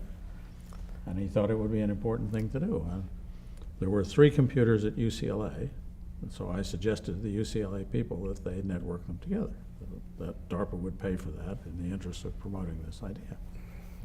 And I learned something important from that, is that research occurs because somebody has an idea and a funding agency agrees to fund it. And because the network was my idea and not theirs, some things happened, but not with great enthusiasm, and I consider that project a failure. Okay, now, I think Larry Roberts was better able to engage people who could actually do the job and make the network happen. I had a run at it and failed. Well, Larry himself was active a bit in this area at the time. I don't know. I don't know what the magic was that caused the internet to happen. Well, to fast forward just a bit, I remember when you were at Harvard, he got a very fancy modem installed on the PDP-1 there to do stuff between Lincoln and Harvard. Well, you know more about that than I do. I wish I knew what was actually going on. All I saw was that there was a deck guy, sitting there with his soldering iron, wiring in the modem. So let's see, toward the end of your ARPA stint, so you must have finished your military service before you left ARPA. Yes, I did. I stayed in the same job, going from a first lieutenant, 02, to a GS-13. So now I could go to the cafeteria that was reserved for majors and above, which I hadn't been able to go to before, and I had 2.5 times the salary. I was going to say this will change your budget ratio. It changed my budget ratio by a factor of 2.5. And it took Marcia and me, a month or two to learn how to spend it. So, but ultimately, how did the natural course of things run out at ARPA? I mean, did you set yourself a 2-year window? Or? Yeah, I had set a 2-year window, and I wanted to go to academia, so I said I'm going to leave, and then Bob Taylor took over and had to find a deputy, had to find a permanent person. He was not the right person to run the office in the long term, and he somehow found Larry. But actually, he was hired before you left, wasn't he? Yes, I hired Bob You Taylor. hired him, yeah. I hired Bob Taylor. Right. And you hired him essentially as a deputy. As deputy, yes, Yeah. he was my deputy. Yeah. So, As opposed to assistant. There's a distinction between deputy and assistant, in my mind at least. so next step was Harvard. Yes. Who recruited you to Harvard? Tony Ottinger. Tony Ottinger recruited me at Harvard.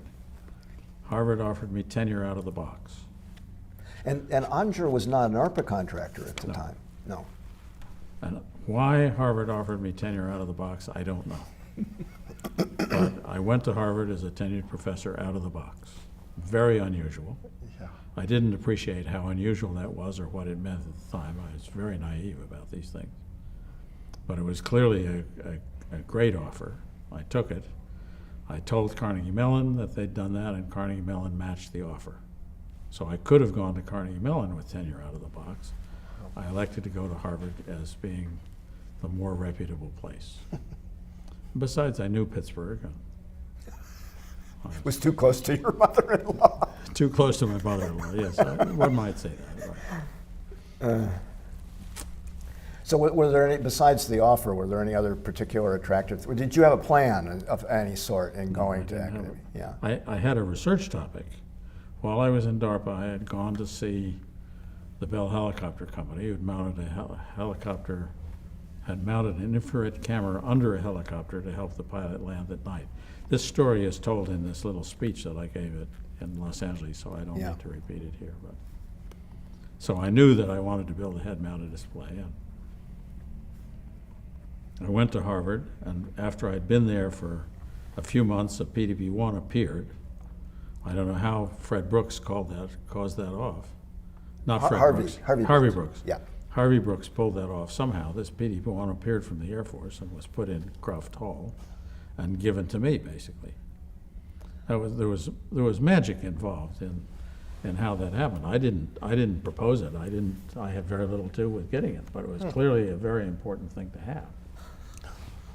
And it trained a generation of students, including that one. Forgive me, but I've always assumed that this was you and your Lincoln connections. No, it was total magic as far as I'm concerned. It was complete black magic. It was the Harvard Old Boys Network in full swing. But they knew that you needed a computer of your own for your work. So the need was well known. I don't know what they knew or didn't know, okay? I mean, this is above my pay grade. And I was a very naive, young man. I had no clue. And which department were you joining? I wasn't quite sure. I was in the DEEP, the Division of Engineering and Applied Physics. Which department? Oh, okay. And Harvard was so small that engineering was the department, Okay. the DEEP. Okay. And it was so small it kept almost losing accreditation. Really? Yes. Every year it was touch and go whether Harvard would be accredited because it didn't have enough faculty to teach a reasonable set of courses for engineering. But you know, the accrediting body would lose credit if it disaccredited Harvard. So, I mean, there's a certain magic associated with a school that's 300 years old. We recruited at Portland State, which started in 1946. We recruited a man named Willem Milan.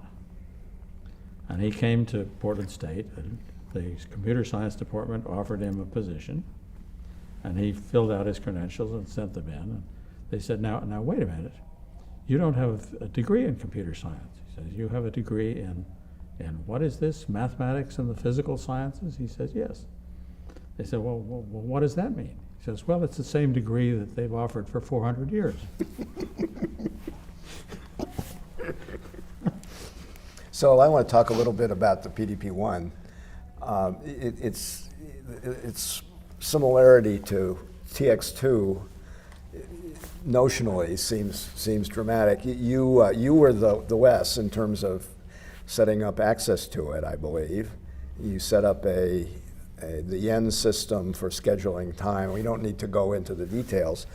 But were you channeling Wes here? Had you learned from his experience about how to allocate a scarce resource and shiny object?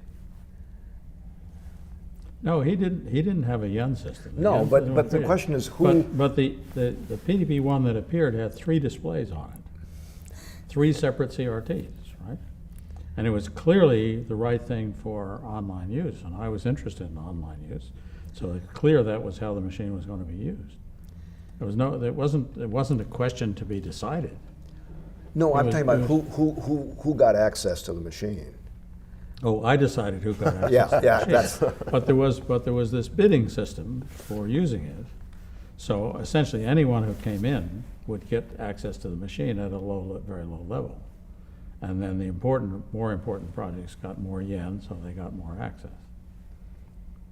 But I suspect there were a certain number of people darkening your doorstep for access. I mean, for example, Licklider himself was there playing on that machine.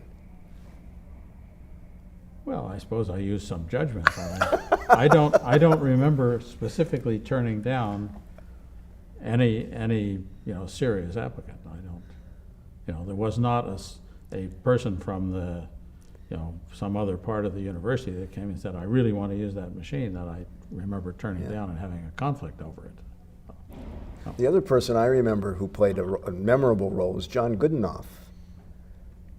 Do you remember him? Of course I remember John Goodenough. He was a good guy. Yeah.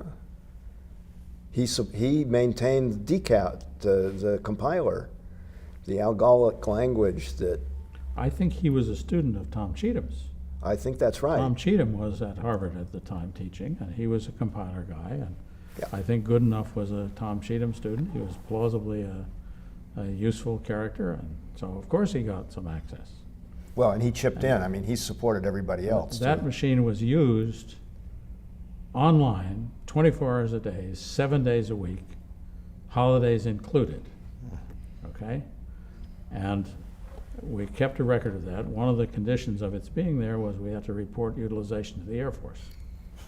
So, what was her name? Cindy, the secretary, reported to the Air Force the use. And I got a call from the Air Force saying there's no need to falsify these records. I mean, we had the machine here at AFCRL and it was used for 1 shift, that would be fine. We're happy with it being used 1 shift. You're reporting it's used 24 hours a day, 7 days a week. I said, no falsification, that's how it's used. So you also recruited Steve Coons to come join you somehow. Steve Coons had been a professor at MIT. He got in some emotional trouble. He had a difficult divorce.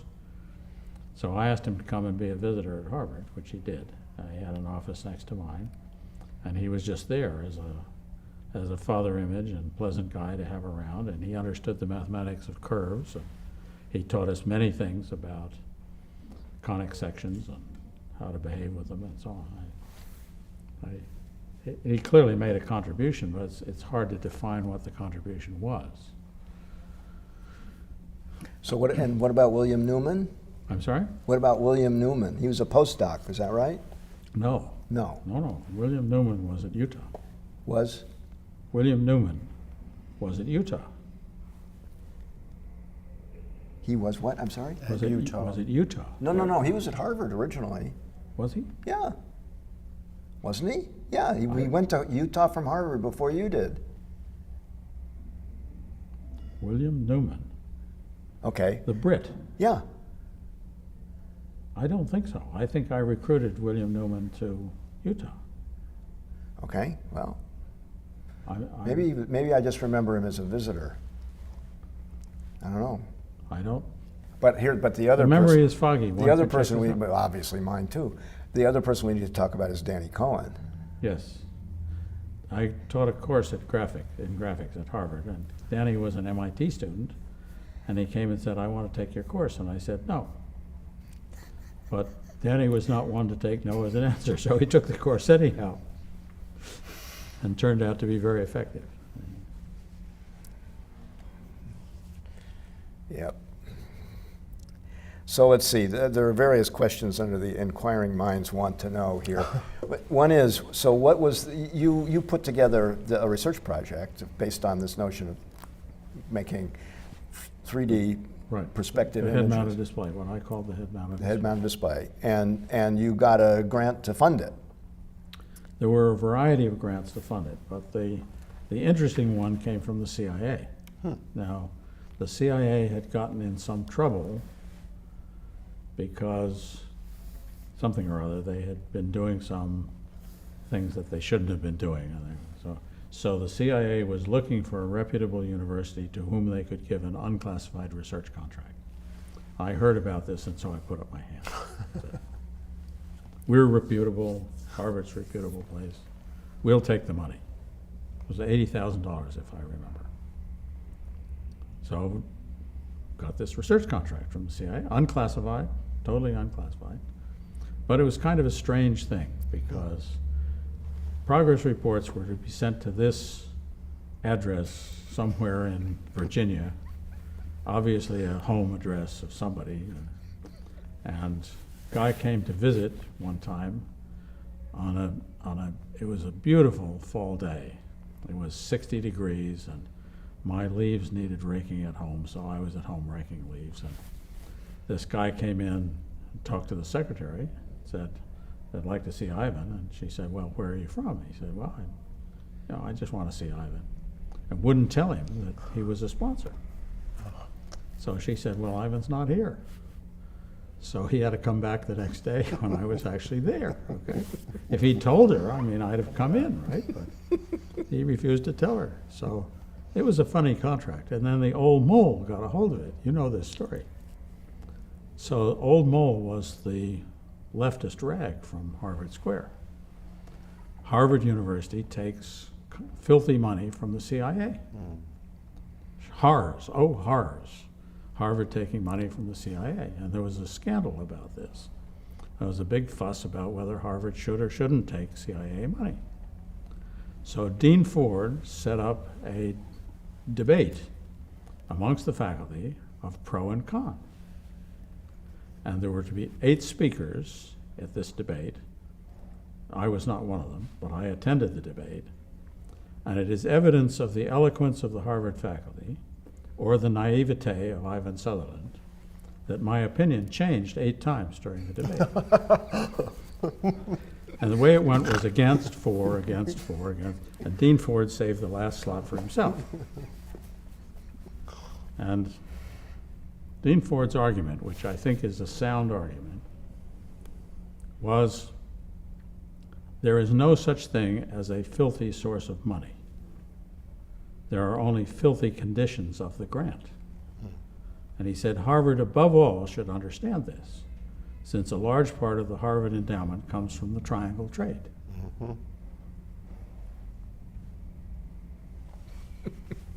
Is that meaningful to you? It is meaningful to me. It also happens to be a true statement, right? The wealthy Boston captains made oodles of money from the triangle trade, gave it to Harvard. But there were no strings attached, which is the only important thing. So Ivan, well, there are many things we could talk about that project, and probably don't want to shoot the rest of the afternoon. But I remember one thing, which is, you know, you were obviously known to all of the group members as the Sketchpad guy and so on, and everybody was happy with computing, and it was a transistorized computer and so on and so forth. But as part of the head-mounted display, somebody had to build deflection electronics for these little CRTs that stood up on your temple. And I recall you went away one weekend and came back with a transistorized amplifier. I think it was the design text, it was called a long-tailed pair. It's basically a differential amplifier, but it had to turn out something like 150 volts of swing to drive these plates. Am I even close? Well, you're probably close, but I don't remember. You don't details. remember? The deflection for those CRTs was a problem. And then it was built. Somebody built it, I presume, in a technician inside a beautiful lucite enclosure. The only thing I can imagine is it was clear so that when components blew up, you could tell what had gone wrong. Gone up. I have no idea. I just don't remember that at all. Okay. That was the hardest part of that project, was hooking up to the CRT, and I don't think we did it as well as we should have. Well, to me, my impression was that was the hardest part of the project, and the leader, the most capable guy, went away and did it. I simply don't remember. I'm sorry. If that's true, I'd love that to be true, but I don't remember well enough to take the credit. Maybe the final report has the story. I don't know. Could be. Could be. The CRTs were built by a wonderful little company whose name I don't remember. They were 1-inch CRTs, and I went to visit them and watched how they were built at the factory that made the CRTs. And these guys specialized in making fancy CRTs for various purposes. And I learned that the ratio of the length of a CRT to the diameter of its screen is the critical factor, because it's the angle that you have to have for deflection. And making a CRT long relative to the diameter of its screen makes it much easier than making it short relative to the diameter of the screen. You want, for a home TV, you want the shortest possible thing with the biggest deflection, which is hard. Our CRTs were 1-inch screens and about 6 inches long, which makes it relatively straightforward. But those CRTs were specially built for that head-mounted display. The head-mounted display itself had been designed by Perkin-Elmer and built for Bell Helicopter for the pilot experiments that they did. We just bought another copy, and Bell Labs supported that. There was a $25,000 a year standing agreement between Bell Labs and Harvard that Bell Labs would send $25K to the dean at Harvard every year. And I got to use that to buy the CRTs, to buy the head-mounted display optics. I don't know, are there other memorable things you'd like to talk about that before we move on? Yeah, Harvey Brooks. No, there was a guy who was Harvey Brooks's deputy. Maybe you remember what his name was. It may come back to me. Who retired, and there was a retirement party for him. And one of the mechanical engineering professors, a very eloquent guy, spoke and said, now, this man has been with us for 7 years, and the recalcitrance of the faculty, the difficulty of being the assistant dean was so great that he finally quit in disgust and he's gone off somewhere else. Harvey Brooks has been here now for 9 years, which Harvey Brooks was known for going to Washington to advise the president and one thing and another. It says, which shows you either that Harvey Brooks has greater intestinal fortitude, or else that he simply visits us less often. Yeah. Who was that? I gotta remember his name. It was a polysyllabic name beginning with C, I think. Anyhow.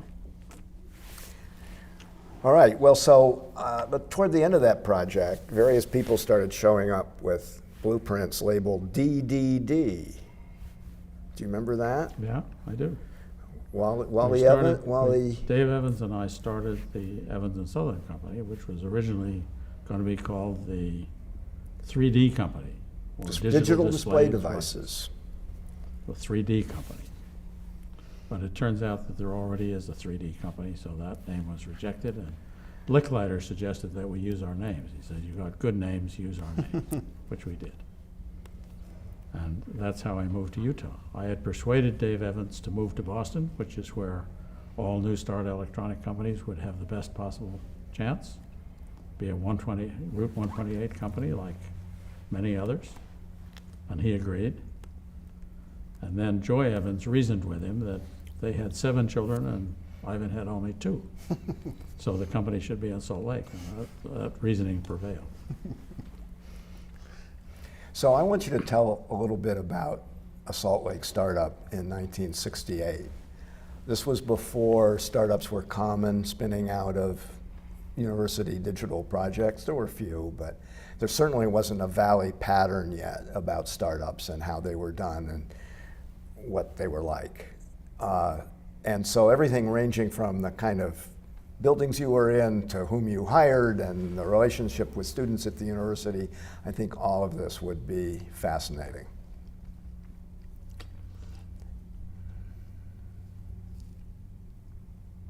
Well, first of all, a simple question. What was your role? You had a title chief scientist, but in a startup, it's all hands on deck. Everybody's doing everything. So what did you actually? No, Dave Evans was the president. It was quite clear that he was the guy who understood most about business. He was 20 years older than I was. He had had experience at Bendix. He'd had experience, industrial experience. He had been the leader of the DARPA project at Berkeley, which is how I first got to know him, because I was paying for that project. That's where Butler Lampson cut his teeth, and where Bill Joy cut his teeth, and so on, at that project. So it was clear he was the boss. I was called vice president, I think. You vice president and chief scientist. Chief scientist, I think was my title. I was a member of the board, and that was important. Now, the best thing that happened to us was that the Rockefeller people had made an investment. And I thought initially they'll want to take, 60% of the company so they control it. And they said, no, we never control any company. We have found that companies are most likely to succeed if no one has a majority interest. That then you have a 3-legged stool, you have at least 3 major shareholders, no one of which can veto. And so then the rule of reason applies in the board. And indeed, that's the setup that we had, which was a very sound business sense. And a man named Teddy Wolkowitz was their principal representative. And Teddy Wolkowitz came with a accounting guy from the Rockefellers to every board meeting at their expense. They didn't charge the company for their travel or anything. It was very statesmanlike. They were very statesmanlike shareholders. And Teddy Wolkowitz came to the house for dinner. Now, Teddy Wolkowitz was the son of Polish immigrants, and Marcia served him chicken paprikash. She was from a Czechoslovakian family, and she made fantastic chicken paprikash. And Teddy thought this was the finest thing he'd ever had since his mother's cooking. And he just loved it. And he kind of took me under his wing, so on that, and became a big influence in my life from then on. I mean, I had Berkeley as an influence, Claude Shannon as an influence, and then at Harvard there was the general influence of the dean's office and the things that are surrounded. And then Teddy Wolkowitz became a mentor and a major influence in my life. He had gone to MIT because the dean of boys in his high school said you ought to get yourself some education. So he went to MIT in the 30s sometime in aeronautical engineering. And when he graduated, I guess he got a PhD there. He went right through and got a PhD. But when he left there, he went in the Air Force. And he was assigned to von Karman as von Karman's bag carrier, basically. So he spent his service time following von Karman around, going to all von Karman's meetings and so on, and being the assistant to von Karman. A terrific job for a young MIT PhD. He just met everybody and learned everything. And when he left the Air Force, he went to Venrock, became one of their partners. So, that was a very lucky break. Now, I think that kind of luck happens in part because the people to whom it happens are prepared for it, and Dave Evans and I were clearly prepared.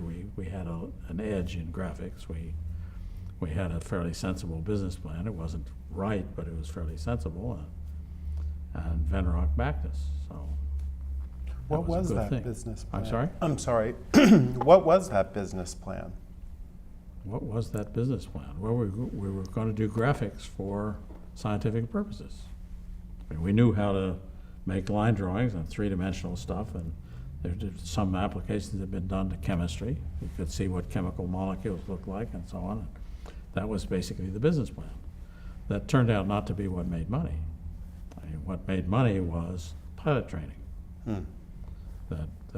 That got converted by some people we hired from GE into a pilot training business, which was very profitable and very successful, which I had relatively little to do with. So in some sense, the Evans and Sutherland company was successful in spite of my best efforts. Well, but the first product was the LDS-1. First product was the And LDS-1. were you essentially the designer of the LDS-1? Yes. Yeah. And I was also the namer of the LDS-1. I went to Dave Evans and said, I think this is the line drawing system, the first one we made. We should call it LDS-1. Now, Dave Evans was a prominent member of the local religious organization known as the Church of Latter-day Saints. And he thought about this overnight. It came back to me and said, it's not irreverent, and it may be memorable. There's no reason not to call it that. Years later, somebody told me he'd quizzed Dave Evans about this and asked what he thought about this naming scheme. And Dave Evans gave him a little smile and said, I think they were testing me. So what was it like? So you had some colleagues designing the LDS-1, especially, for example, people like Ed Cheadle doing the digital stuff, or sorry, the analog stuff. The analog stuff. Ed Cheadle was wonderful. And where did you find him? I didn't. It was that Dave Evans found him. I mean, Dave Evans had the connections in Utah, and Cheadle was known as the best electronic engineer in the valley, meaning the Salt Lake Valley. And I don't know where he had been before that, but he clearly knew every electron by its first name.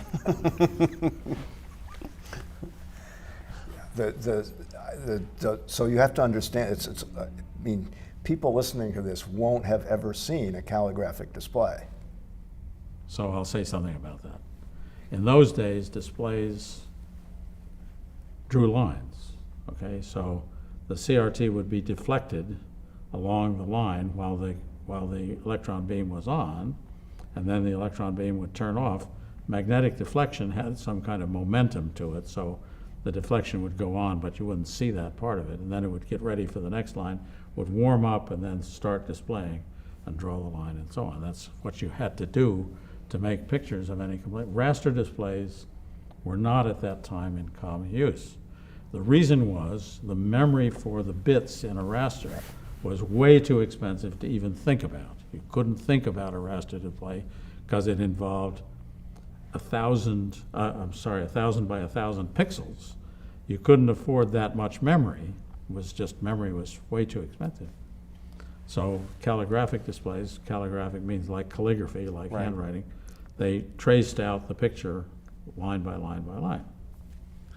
So Ed Cheadle did a very beautiful analog design which had highly precise analog to digital converters and warmed up the deflection system so the line got started, and then it turned on and drew them. The lines were beautiful. The ends matched perfectly. It was a masterpiece of design. To the extent that the A to D converters had to work at frequency, and so you had to have not only the right resistors in the A to D converter, but the capacitance had to be right as well.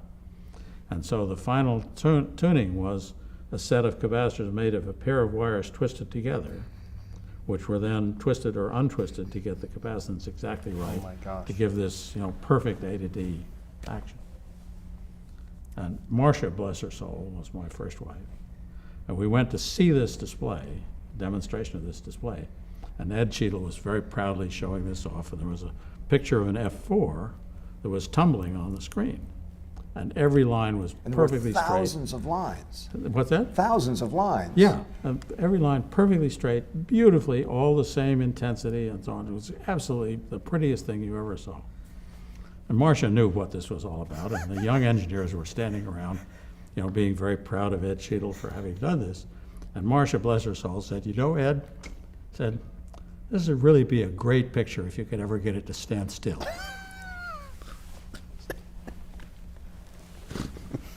The displays were exquisite. What's that? The displays were exquisite.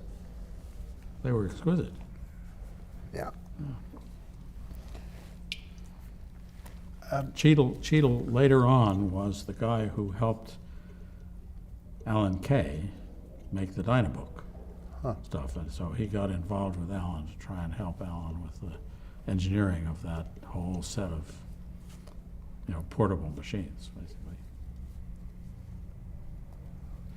So let's talk a little bit. You mentioned Rougelot and Schumacher and the GE experience, and that went toward now video, although not frame buffer displays, and pilot training. Were you involved in any of that? Not very. Not very. But you did have other ENS projects. I was a third time at ENS and 2/3 time at the university. No, the other way around. Right. 2/3 at ENS, 1/3 time at the university. So I was a 1/3 time tenured professor at University of Utah. And the question is, what does a 1/3 time tenured professor mean, right? It means if I'm not guilty of some heinous crime, they'll pay 1/3 of my salary for life, right? I guess that's what it means.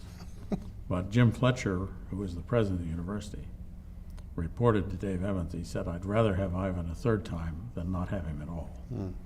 So that was the deal. And I think working two jobs like that is very hard, because each side thought I was full-time. And it's hard to split yourself between two masters. Did you have a laboratory in both locations? Well, I had an office at the university, and I had an office and a laboratory at ENS, but there was laboratory work going on at the university. Dave Evans was also split, but there was laboratory work going on at the university, and sure enough, there were students working on stuff. Now, some years later, the University of Utah, there was a flowering of computer graphics at the University of Utah. There's no question about it. It had a huge impact. It trained the next generation of graphics people. And the question of why that happened has been asked repeatedly. Mm-hmm. Basically with the question of how could you reproduce it? That's the important question. How could you reproduce that singular event? And I've thought about that seriously. Harvard Business School wanted to do a study of that, which they subsequently published. But my take on it is that a research project of that type needs three things. It needs money to support the research, and that came from DARPA. Clearly at the university it came from DARPA. It needs a worthy project, and the project at the university, the real project at the university, was how do we make realistic looking pictures? That was the project. Computing was not up to that. There was not enough computing in the world to do that easily. So the challenge was, how do we marshal the computing that we have well enough to do that reasonably well? Mm-hmm. And sort of all of the work that went on had to do with computing efficiency. How do we get the most bang for the computing buck that we have? That was the worthy technical opponent. I've come to call that a worthy technical opponent. And the third thing you need is leadership.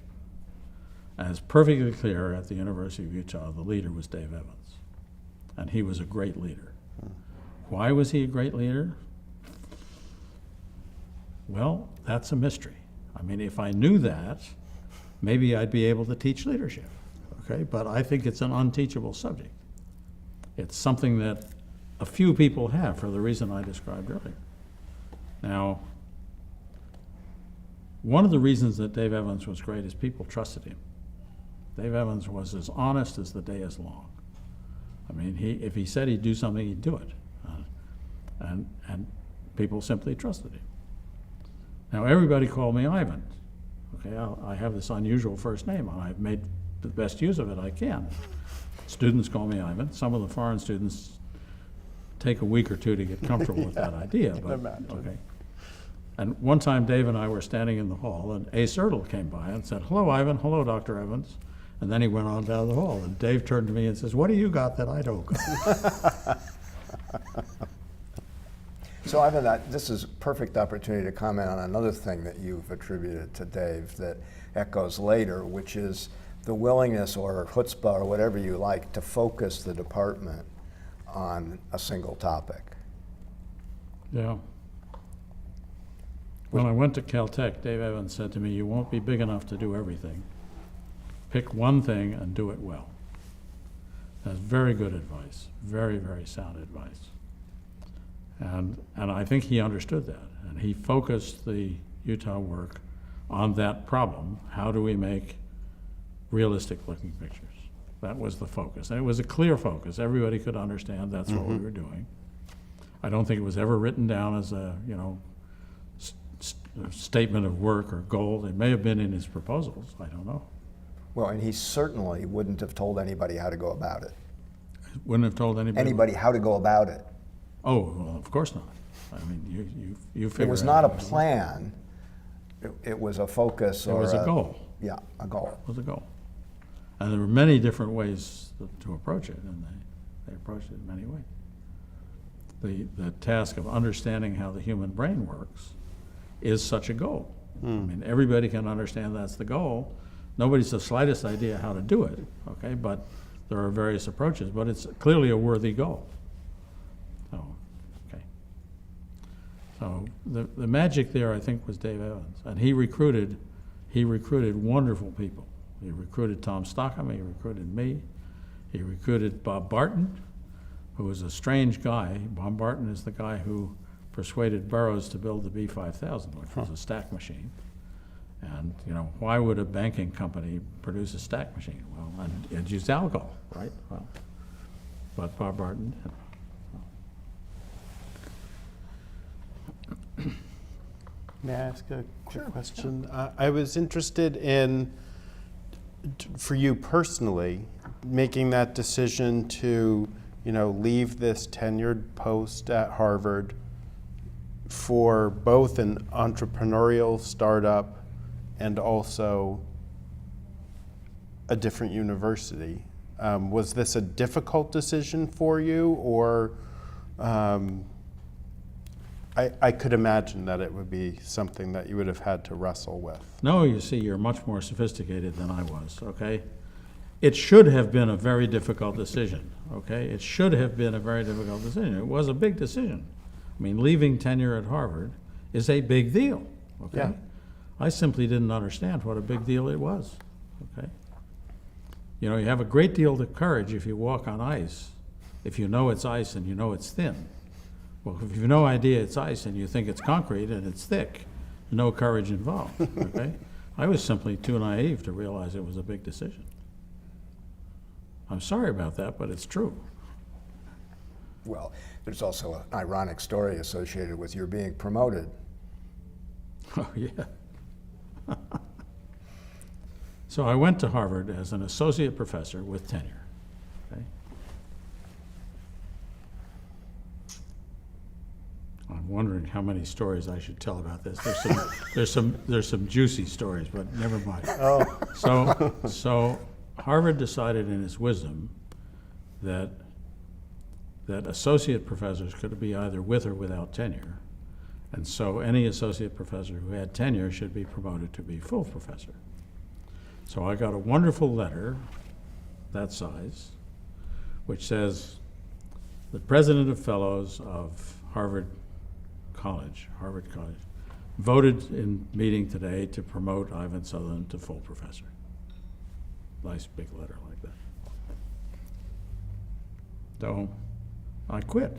I went off to University of Utah. So I got another letter, only that size, okay, which said, voted in a meeting of the President and Fellows of Harvard College to accept the resignation of Ivan Sutherland. And then a few weeks later, I got a third letter, small, right? And it said, voted by the meeting of the President and Fellows of Harvard College to rescind the promotion of Ivan Sutherland to full professor. I thought these 3 letters were worth framing. So somewhere I have the 3 letters framed. Which order? Yeah, in Chronological. The order of receipt. Yeah.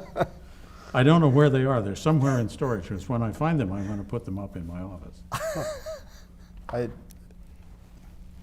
That seems peculiar, the third especially. No, come on. You can't quit Harvard as a full professor. Don't be ridiculous.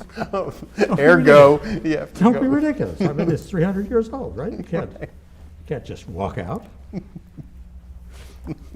So Ivan, I'm going to try a little harder to get you to talk more about being a startup. I remember you, and I think even you and Marcia occasionally, going on debugging, on trips to customers to try to fix problems. You had problems with creeping crud on ICs and so on. Oh yeah, we had our share of problems, right? Well, but the chief scientist was out there, trying to figure out what was wrong with the way the PC boards were being cleaned to make sure.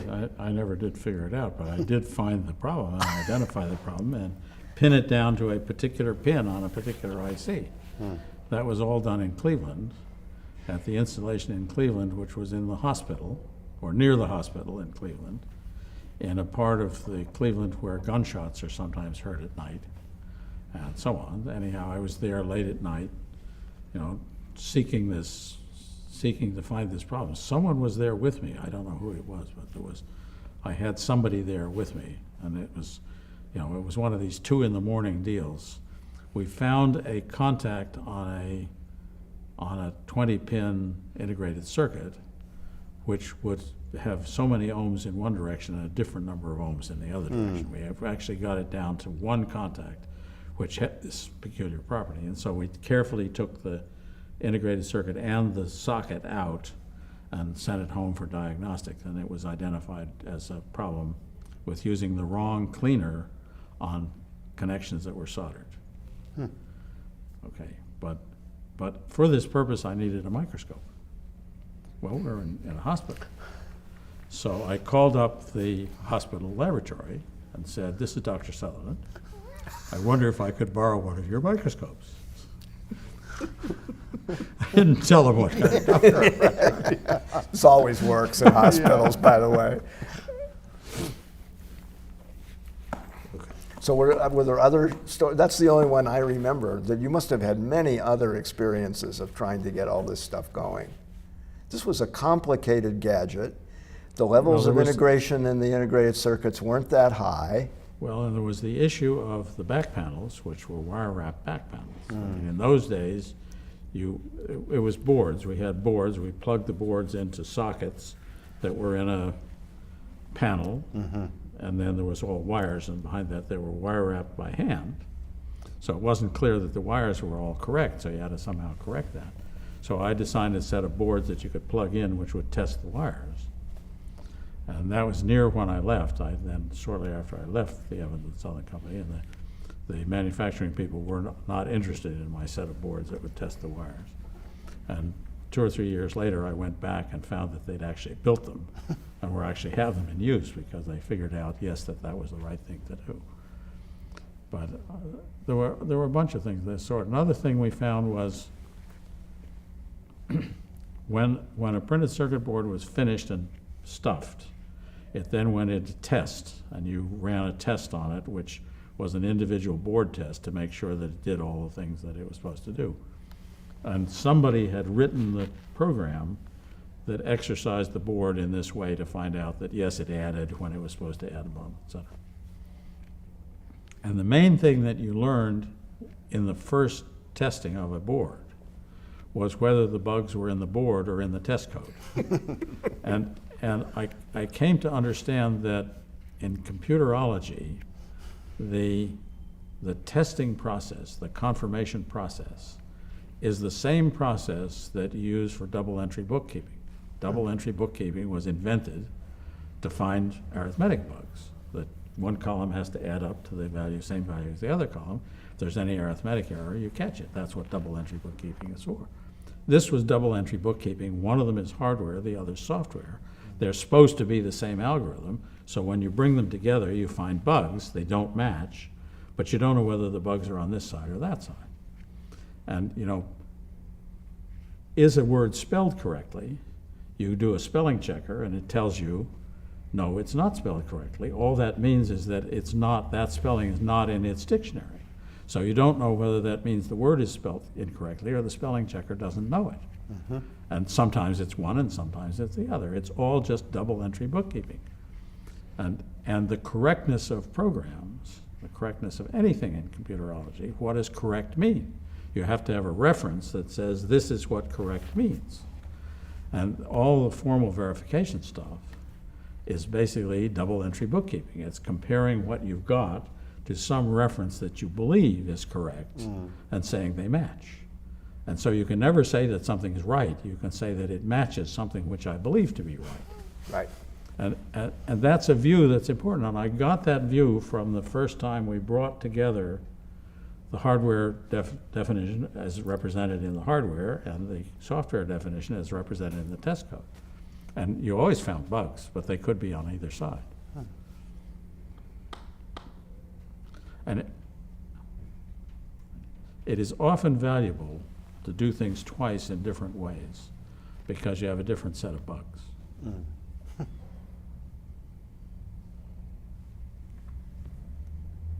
Well, is it time to move on from, so we talked about. How are we doing ENS. time-wise? It's 2:15. 2:15? Yeah. Okay. So what about the university? There were some students, you were on some committees, there were some great students that, some students kind of worked between the university and the company. There were some that were exclusively at the university. Henri Gouraud, for example, and. Well, Henry Gouraud was strictly at the university. Right. There were a bunch of Frenchmen at the university, and what had happened is Jean-Yves Leclerc had come to Berkeley as a graduate student, knowing no English, essentially, and he had learned English and got himself a PhD at Berkeley. Stayed in correspondence with Dave Evans, and Dave Evans had a rule for admitting graduate students that Jean-Yves sent him. Said, I know Jean-Yves, and anytime Jean-Yves sends me a student, I'll say yes, until he sends me a bad one. And then I'll carefully look and see whether I should. That seemed like a good rule. If you get a reference from somebody you know and trust, say yes until you get a bad one. And Henri Gouraud was such a student. He came from France. Jean-Yves had recommended him. I don't know why. And he came and was clearly a first-rate student. And there were a number of those. Oh, Patrick Baudelaire. Patrick Baudelaire was Wasn't Bui Tong Fong also a Jean-Yves? I don't know. He was Vietnamese, but I think he was French. He may have come through the French connection. That may well be. So there were a number of students that came through that route. Jean-Yves was clearly a brilliant guy.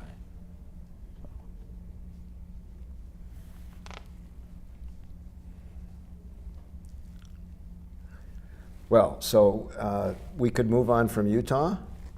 You've said that one of the reasons you decided it was time to leave ENS is you didn't know everybody by their first name. Yeah, something like that. The Evans and Southern Company got too big for me to be comfortable in. I'm clearly a small organization person, and now that I understand that about myself, I try and behave that way, but I didn't understand that initially.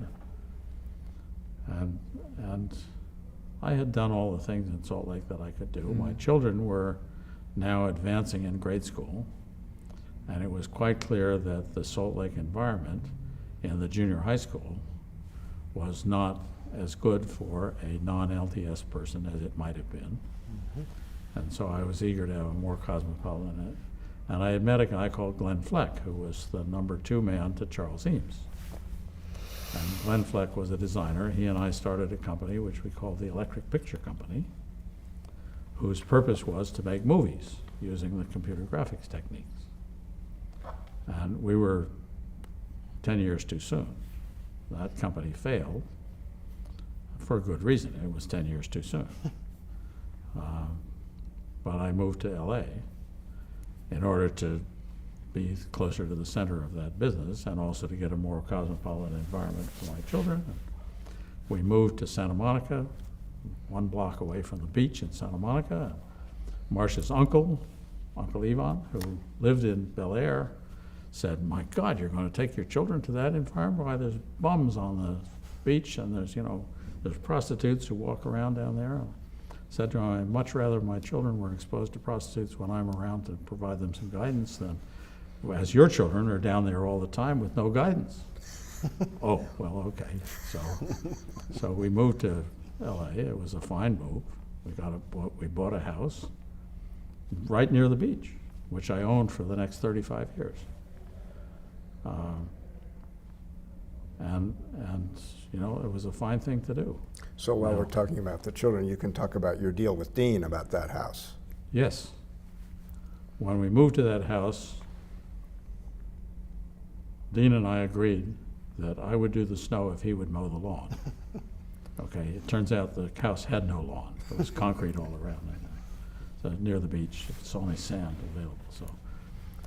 But it was a nice house, and it served us well. We had parties there for the people that I had met at Caltech. Carver Mead was there often. I have some photographs of Carver Mead carving the watermelon at the big party. So leaving Utah was also coincident with another thing, which is you claim that after we did the 10 Hidden Surfaces paper, you decided that graphics was never going to be faster than sorting, and so maybe... Well, 2 things happened. I met Carver Mead. That's why I went to Caltech. So how did you meet Carver Mead? I don't remember, but I got to know Carver Mead because DARPA sponsored a report, and I think this happened through RAND. I think it was actually a RAND report. I had been at RAND. When Electric Picture Company failed, I walked up the beach of the RAND Corporation and went in to see the head of their computer department. It was a man named Peter Weiner. I said, I'm out of work. I need a job. He said, "You're hired." And then we had a discussion about salary, and he paid me too much, so I said, "Okay, I'll only work for you 4.5 days a week." And so I had a half a day to myself. And I used to walk up the beach with Juliet, and she would turn to Santa Monica High School, and I would turn to RAND Corporation, which was right across the street from each other. And I got to know Juliet better than I'd ever known her before, because we had this period, father-daughter, a little bit each day. See? It was a great environment. It was really lovely. And RAND Corporation was very good to me, and I think I was good to them. I appeared in their annual report about reports, had reports that people had written, and the 2 years I was there, I was in that each year for something or other. And DARPA commissioned us to do a study about integrated circuit, the future of integrated circuit technology. What could they be investing in to help the integrated circuit technology? And it turns out the key to that was the brightness of the cathode in an electron microscope. And I don't know if you know what the brightness of a cathode means, but a bright source is a lot of electrons coming from a very small point. Right. And what we discovered is that field emission cathodes, the point of a field emission cathode has 1 atom on it. It's hard to imagine making a needle that's sharper than one that has 1 atom on the end, okay? And so every finger we went around asking, so who makes these? And every finger in the country pointed to the Oregon Graduate Research Institute, Right. which is somewhere South on the of west Portland. side of Portland. So I went there, went to see them. Said DARPA wants to foster this thing. And I found 1 PhD and 1 technician who were essentially the world's supply of field emission cathodes with 1 atom on the end. So how do you make them? Well, you take a oriented tungsten piece of wire, which has the crystal structure pointing in the right direction, and you dip it in an etchant, and you run electrons through it and in through the etchant. And for reasons that I don't understand, it etches preferentially at the surface of the liquid. So the etching then gradually pinches it narrower and narrower, and finally the bottom falls off, and then you have your needle. And that's how they did it. And how long do you have to turn the juice off? Well, a microsecond or something, I don't know, not very long, but they had equipment that would do that. And so, so I said to them on behalf of DARPA, DARPA would like to invest in this, we have $250K a year or something that we could, help boost your productivity. And they couldn't figure out how to spend it. So, well, we can take 50 or 100K a year, that's all we could figure out how to spend. And I thought that became my definition of high tech. Mm-hmm. Okay, high tech is when two guys, one PhD and one technician, provide the world's supply. That's high tech. Mm-hmm. And it's precious, because if one of them dies, or they forget how to do it or something, or they quit, okay, you've lost that whole field of technology. Okay. And many fields of technology start at that level of high tech, and then they spread. Knowledge spreads somehow, and get more people who can do it. And getting that spread of knowledge is an important thing to do. So anyhow, so DARPA commissioned a study for sort of what was the future of microelectronics, how could they help support the future, and Tom Everhart and I and Carver Mead went all over the country and talked to people and asked this question of how to do it. And the report was written about that. There's a RAND report about it, which says what to do. And out of that study came a couple of things. The Integrated Circuit Manufacturing Service, MOSIS, was set up at USC to let universities send their, meanwhile Xerox had made this multi-chip project, multi-project chip. Aren't you getting a little ahead of the story? Well, because... Maybe so. Yeah. I don't remember. Well, so the time scale is not yeah. clear in my head. So the RAND report predates your going to Caltech. Does it? Yep. I didn't. Yep. Is that true? Yep. Okay. And then at Caltech, Carver had already been doing the multi-project chip idea. Yes. With essentially buddy foundry services from the people he knew or consulted for. And Moses came along, and then after that USC. was first the Park multi-project chip, and then finally Moses. I think that's right. I think Yeah. you've got the order better than I have. Well, so anyway, but let's go back. So the RAND study was essentially how you met Carver. That's how I got to know Carver Right. as well. I had Right. met Carver through some Right. mechanism. I don't know what Right. it was. But So that's how I got to know did him. that lead directly then to going to Caltech, or what was the No. segue there? No. I would be happy to go to Caltech, okay, as a faculty member. The question is, would Caltech be happy to hire me? Okay, it's important that they provide the offer, right? And John Pierce was in charge of a search committee at Caltech to find out how to get into this field. And apparently he and Dave Evans had a conversation about this. And I think Dave Evans said, make no mistake, you got to get this guy. I believe that's how Caltech decided to offer me the job. I never asked John Pierce about that. I should have, but too late now. But I think that's what happened, and he recommended that, and sure enough, Caltech offered me a position, and I took it. After I'd been there a little while, they gave me the Fletcher Jones chair, so I was an endowed chair at Caltech. And leaving that was a decision that should have been a big decision, but again, I didn't treat it as a big decision. Right? So Caltech had some computing types at the time, but it sounds like you were encouraged or invited to really try to do something new. Yeah, the charter I had when I went there, I think the dean was already Bob Cannon. Bob Cannon was the dean of engineering there. And I went there, and Cannon said, we want you to build a computer science department, essentially. And so I set about doing that. And one thing we set up, the Caltech Development Office, that's the part of the university that collects money, okay? Caltech Development Office is highly efficient, wonderful place, skilled at its job, terrific, they do a great job. And so I worked with them to set up a thing we called the Silicon Structures Project. And it was their idea of how to structure it, but it was a place that industry could put money in. The deal was industry puts $100K a year per company plus a person. The person has to stay for a year and be acceptable to the company and Caltech. So we got 6 sponsors. They were Burroughs, Xerox, IBM, DEC. Intel? I don't remember the Was others. Intel? Hewlett-Packard. Oh, Hewlett-Packard. Yeah.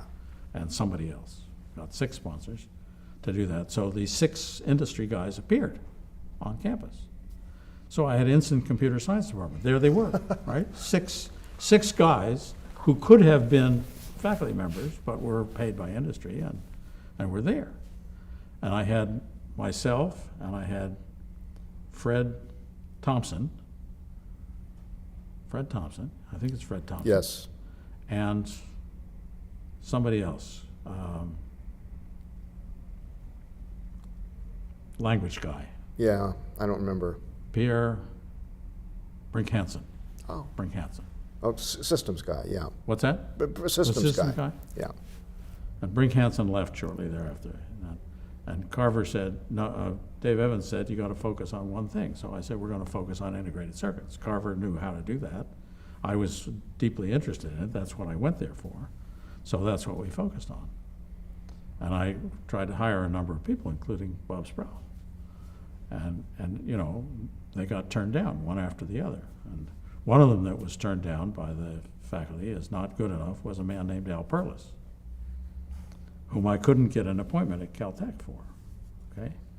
And the argument that I was given was, he doesn't have an adequate publication record. And I was too stupid to say, would you believe 70 PhDs as a publication record? You know, I didn't recognize that that was what I should have answered, okay? But I didn't.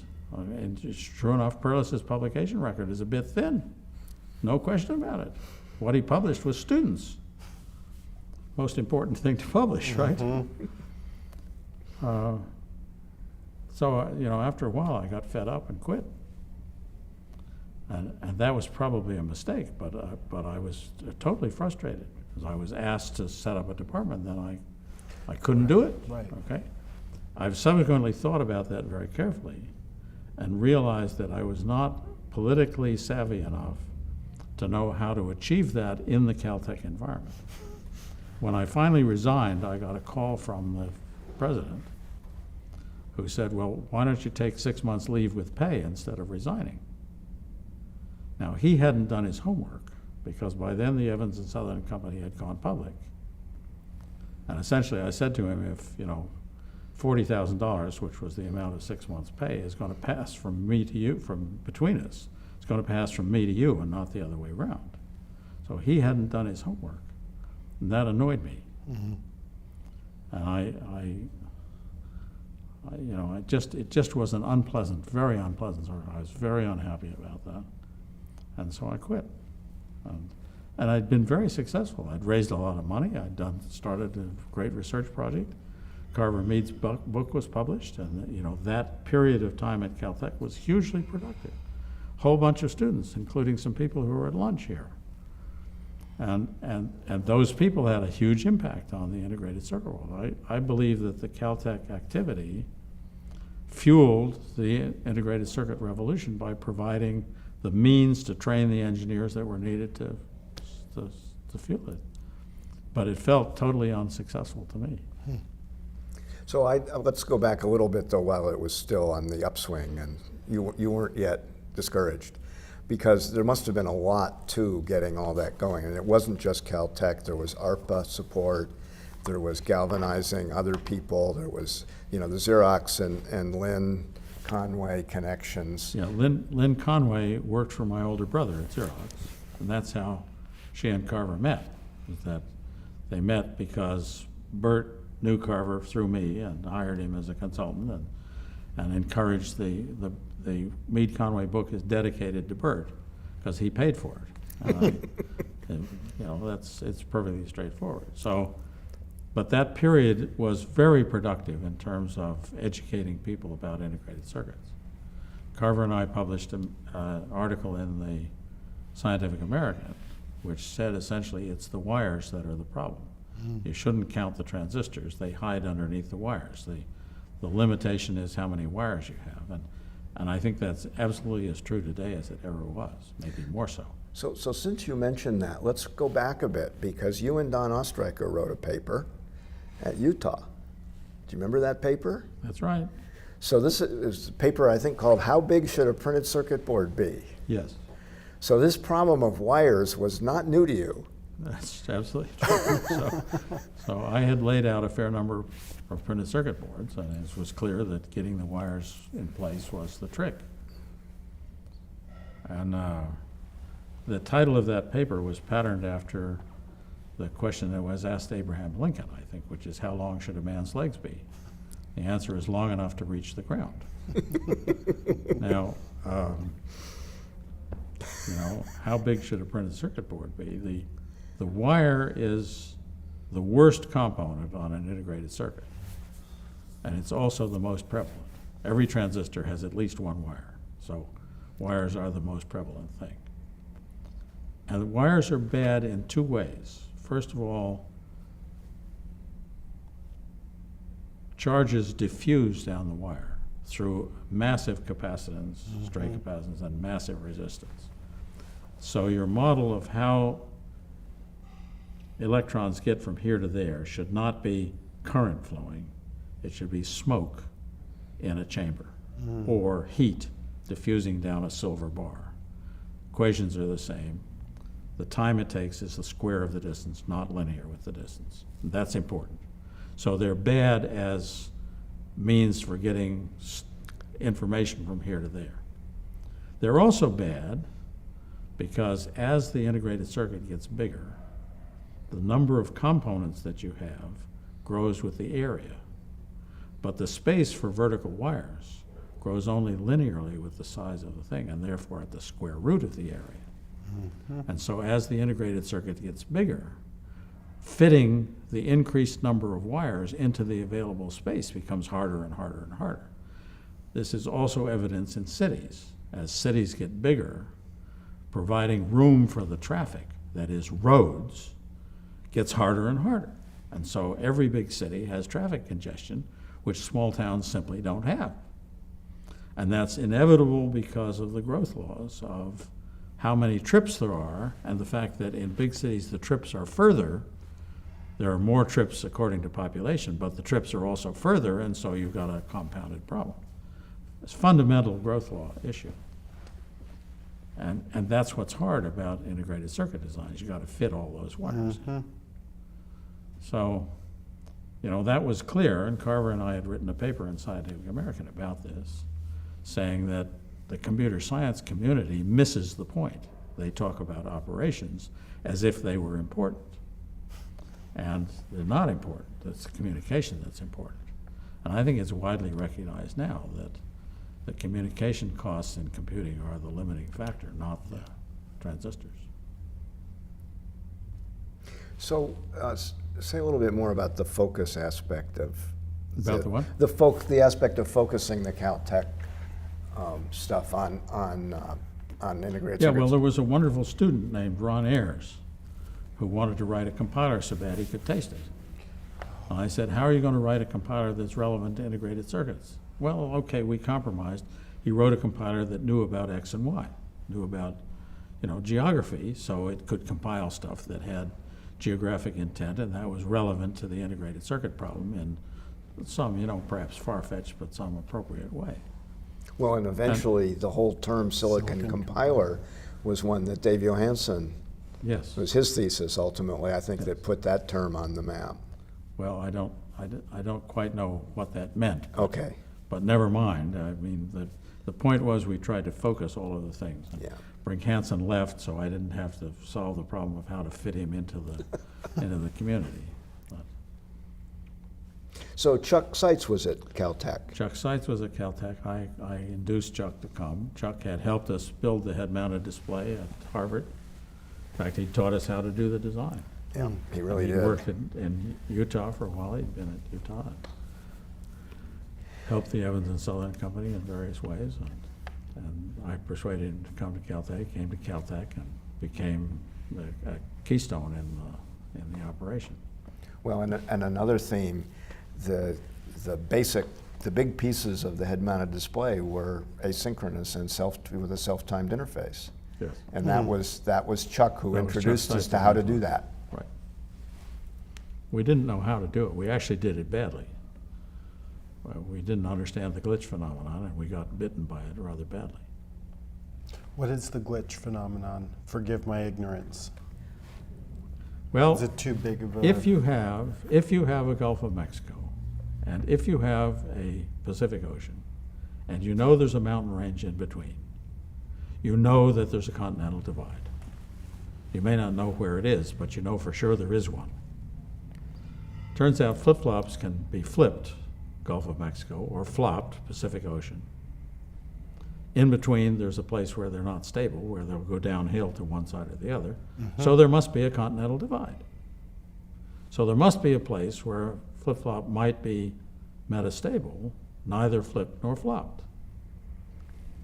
This phenomenon was discovered and observed and measured and analyzed by Charlie Molnar and Tom Cheney at Washington University, St. Louis. It's now widely understood that when you take a signal that is not clocked into a clock domain, you have to synchronize it. And synchronizers may take an unknown time to settle because they hang metastable on this continental divide. Just as a marble at the top of a mountain may take a long time to decide whether it's going to go east or west. And that phenomenon is by now well understood in the computer industry, but was not understood at all in the 80s when Cheney and Molnar published their paper. And we got bitten by it in all of the stuff that we did asynchronously in the early days. Got bitten by that problem also. So we didn't have a handle on it, Bob. We thought we did. This but is we where I don't remember this at all. Everything, we were doing everything, it was so slow. Well, but we kept adding delay to make it reliable.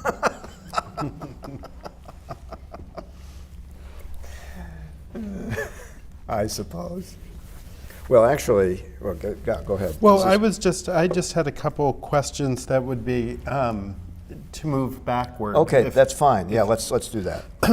Just interested in the picture design group story again. This, just the idea of using computers to make film. If you could just expand upon what your ambition was at that time, what your thoughts were, and the business story of that. Was it Venrock again, or? No, Yeah. we never satisfactorily got investment. Thank goodness. Okay, so the company went broke without losing anybody's money. No, the idea, it was fairly obvious that computer graphics could be used to make movies. And so in LA, we went to visit Disney, told Disney about it. And Disney, the big technical advance that Disney had was xerography to make the outlines of the successive frames that they would have in their movies so that the colorists could fill in the colors in between the outline. And that was as far as technology they were willing to deal with. So it was just premature, but it seemed fairly obvious that you could make movies using computer graphics, which I think it's widely accepted that that's a good technique now, but we were premature. Was your idea to partner with, to provide special effects, or to develop your own? It was pretty vague. I mean, I've told you essentially what the idea was. Okay? And the picture design group actually did a number of designs. We did the design of a museum of economics in LA, which was paid for by the various economic, the savings and loan companies and the banks and some investment firms put up some money for this Museum of Economics, and Glenn Fleck was a designer of stuff, including museums, so I contributed some things to it. And that's how we tried to keep body and soul together, but it was not successful. Thank you. So that's why I went to RAND. And let's see.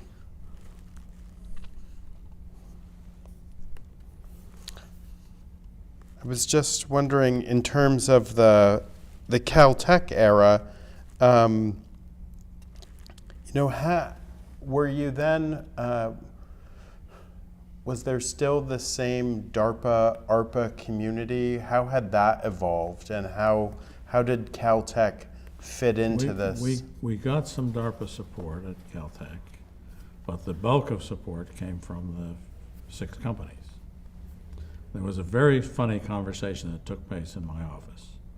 It was a conversation between Hewlett-Packard and Intel. Intel must have been a sponsor. No, maybe they weren't. I think they weren't. One of the IBM. So a conversation between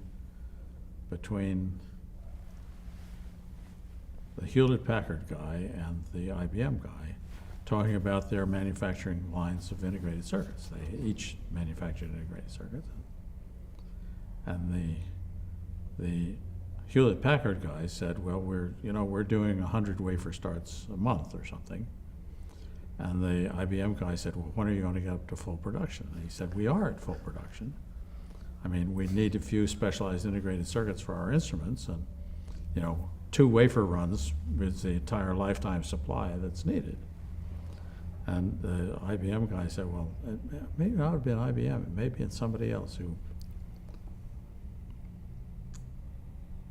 may have been TI, I don't know, who manufactured integrated circuits en masse, right?" And so that conversation went on, and their respective needs for integrated circuits were clearly very different. Another conversation that went on was between Gordon Bell, who DEC was a sponsor, and George Paik, because Xerox PARC was a sponsor. And George Paik and Xerox PARC had built a machine called Max, which was essentially a carbon copy of the PDP-10. They wanted a PDP-10 so bad they could taste it, but because Xerox had a time-sharing system of its own, they couldn't buy one, so they built one instead. And Gordon Bell said to George Paik, "We'd have been happy to sell you a machine." And George Paik said, "We'd have been happy to buy one if we'd been allowed. It would have been cheaper." So I have a question related to the Silicon Structures project. So as you mentioned, people came and spent time with you. How did you get good people from those companies? I would think there'd be a problem that they wouldn't want to give up their best, and yet you really wanted their best. The other hard part was that assignment was hard on a person's career. Fair enough. Because they were then out of sight and out of mind for promotion and so on. I don't know, it was magic. I mean, Because the IBM guy that we got stayed for 3 years. Yeah, and he was really good. Really good, yes. He was a senior guy who wanted to do this, and he was kind of the principal advisor that I had. He was a wise head with a lot of experience. And we got a very good guy from DEC, whose name was Craig Mudge. And because he was a good guy, he took a whole bunch of graduate students back to him, and they ended up working at DEC. And we got a very good guy from Burroughs, whose name I don't remember, but he was a very tech guy who was there and contributed enormously to the tech situation. Some places we got less good people from, and they profited far less from the experience because they didn't take the students back with them. The students basically students voted with their feet, and that's a very effective vote. Yes.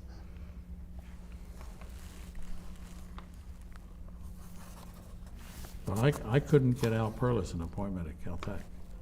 And I don't think that's the fault of Caltech. I think it was my fault. I didn't understand how to do it. You've seen this now 3 times in this conversation, that where I simply was not sophisticated enough to know that decisions were big, or in this case, how to work within the system. Caltech does seem to be a very particular case, however. I mean, in terms of a intellectual community, you know, I could see that being a harder needle to thread than in another place. No. No, that's not so. Okay. What was wrong at Caltech was that the faculty hiring process was done by a committee of the whole. That is to say, the entire engineering faculty thought they had a say in every engineering appointment. So there were aeronautics people, there were, you know, heat transfer people who thought they had opinions about what computing should be, okay? And I saw another one at Sun, is the promotion process to distinguished engineer at Sun was run by the distinguished engineers, a committee of the whole. And the condition that applies to a committee of the whole is that the candidate has to be as good as we think we are. There's a very hard standard to meet. A better process has a committee of the part. The military promotion process in the US military is done by a committee of colonels who decide who shall become a colonel, and a committee of generals who decides who shall become a general. And at every level that process has gone through. And a committee of the part, the condition is the candidate has to be as good as we think our colleagues are. And that's a standard that people can meet. Okay, and the problem at Caltech was the committee of the whole problem. And the same problem applied to the distinguished engineers at Sun. It was the committee of the whole problem. And it resulted in some very bad decisions, mostly in terms of turning down people who should never have been turned down.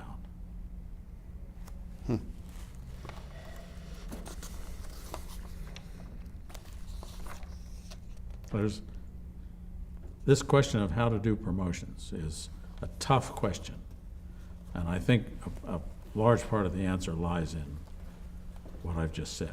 I think you know, that's an observation which I stand on, and I think it's an important observation. I guess one final question I would have at this juncture would be about the Caltech and the Xerox PARC connection with, you know, two Sutherlands deeply embedded in both organizations. We already have talked about some of the connections between Meade and Conway and that VLSI design revolution, if you will, that is a result of that mixture of the Caltech and PARC context. I wonder if it was broader or there were more dimensions to it, just that PARC-Caltech relationship in this period. No, I think PARC recognized that Caltech people were unusual, and there were many summer interns from Caltech went to PARC, and so there were a lot of connections at various levels between Caltech and PARC. But those connections weren't unique to Caltech. There were connections between PARC and Berkeley, and connections between PARC and Stanford, and you know, it went on and on and on. And for example, I mean, another thing that Caltech, I think, should get credit for is inaugurating the VLSI conferences. Chuck Seitz and John Gray organized the first one, I think, and they became annual affairs. And you know, the Xerox people were clearly part of that, but so were all the other university groups.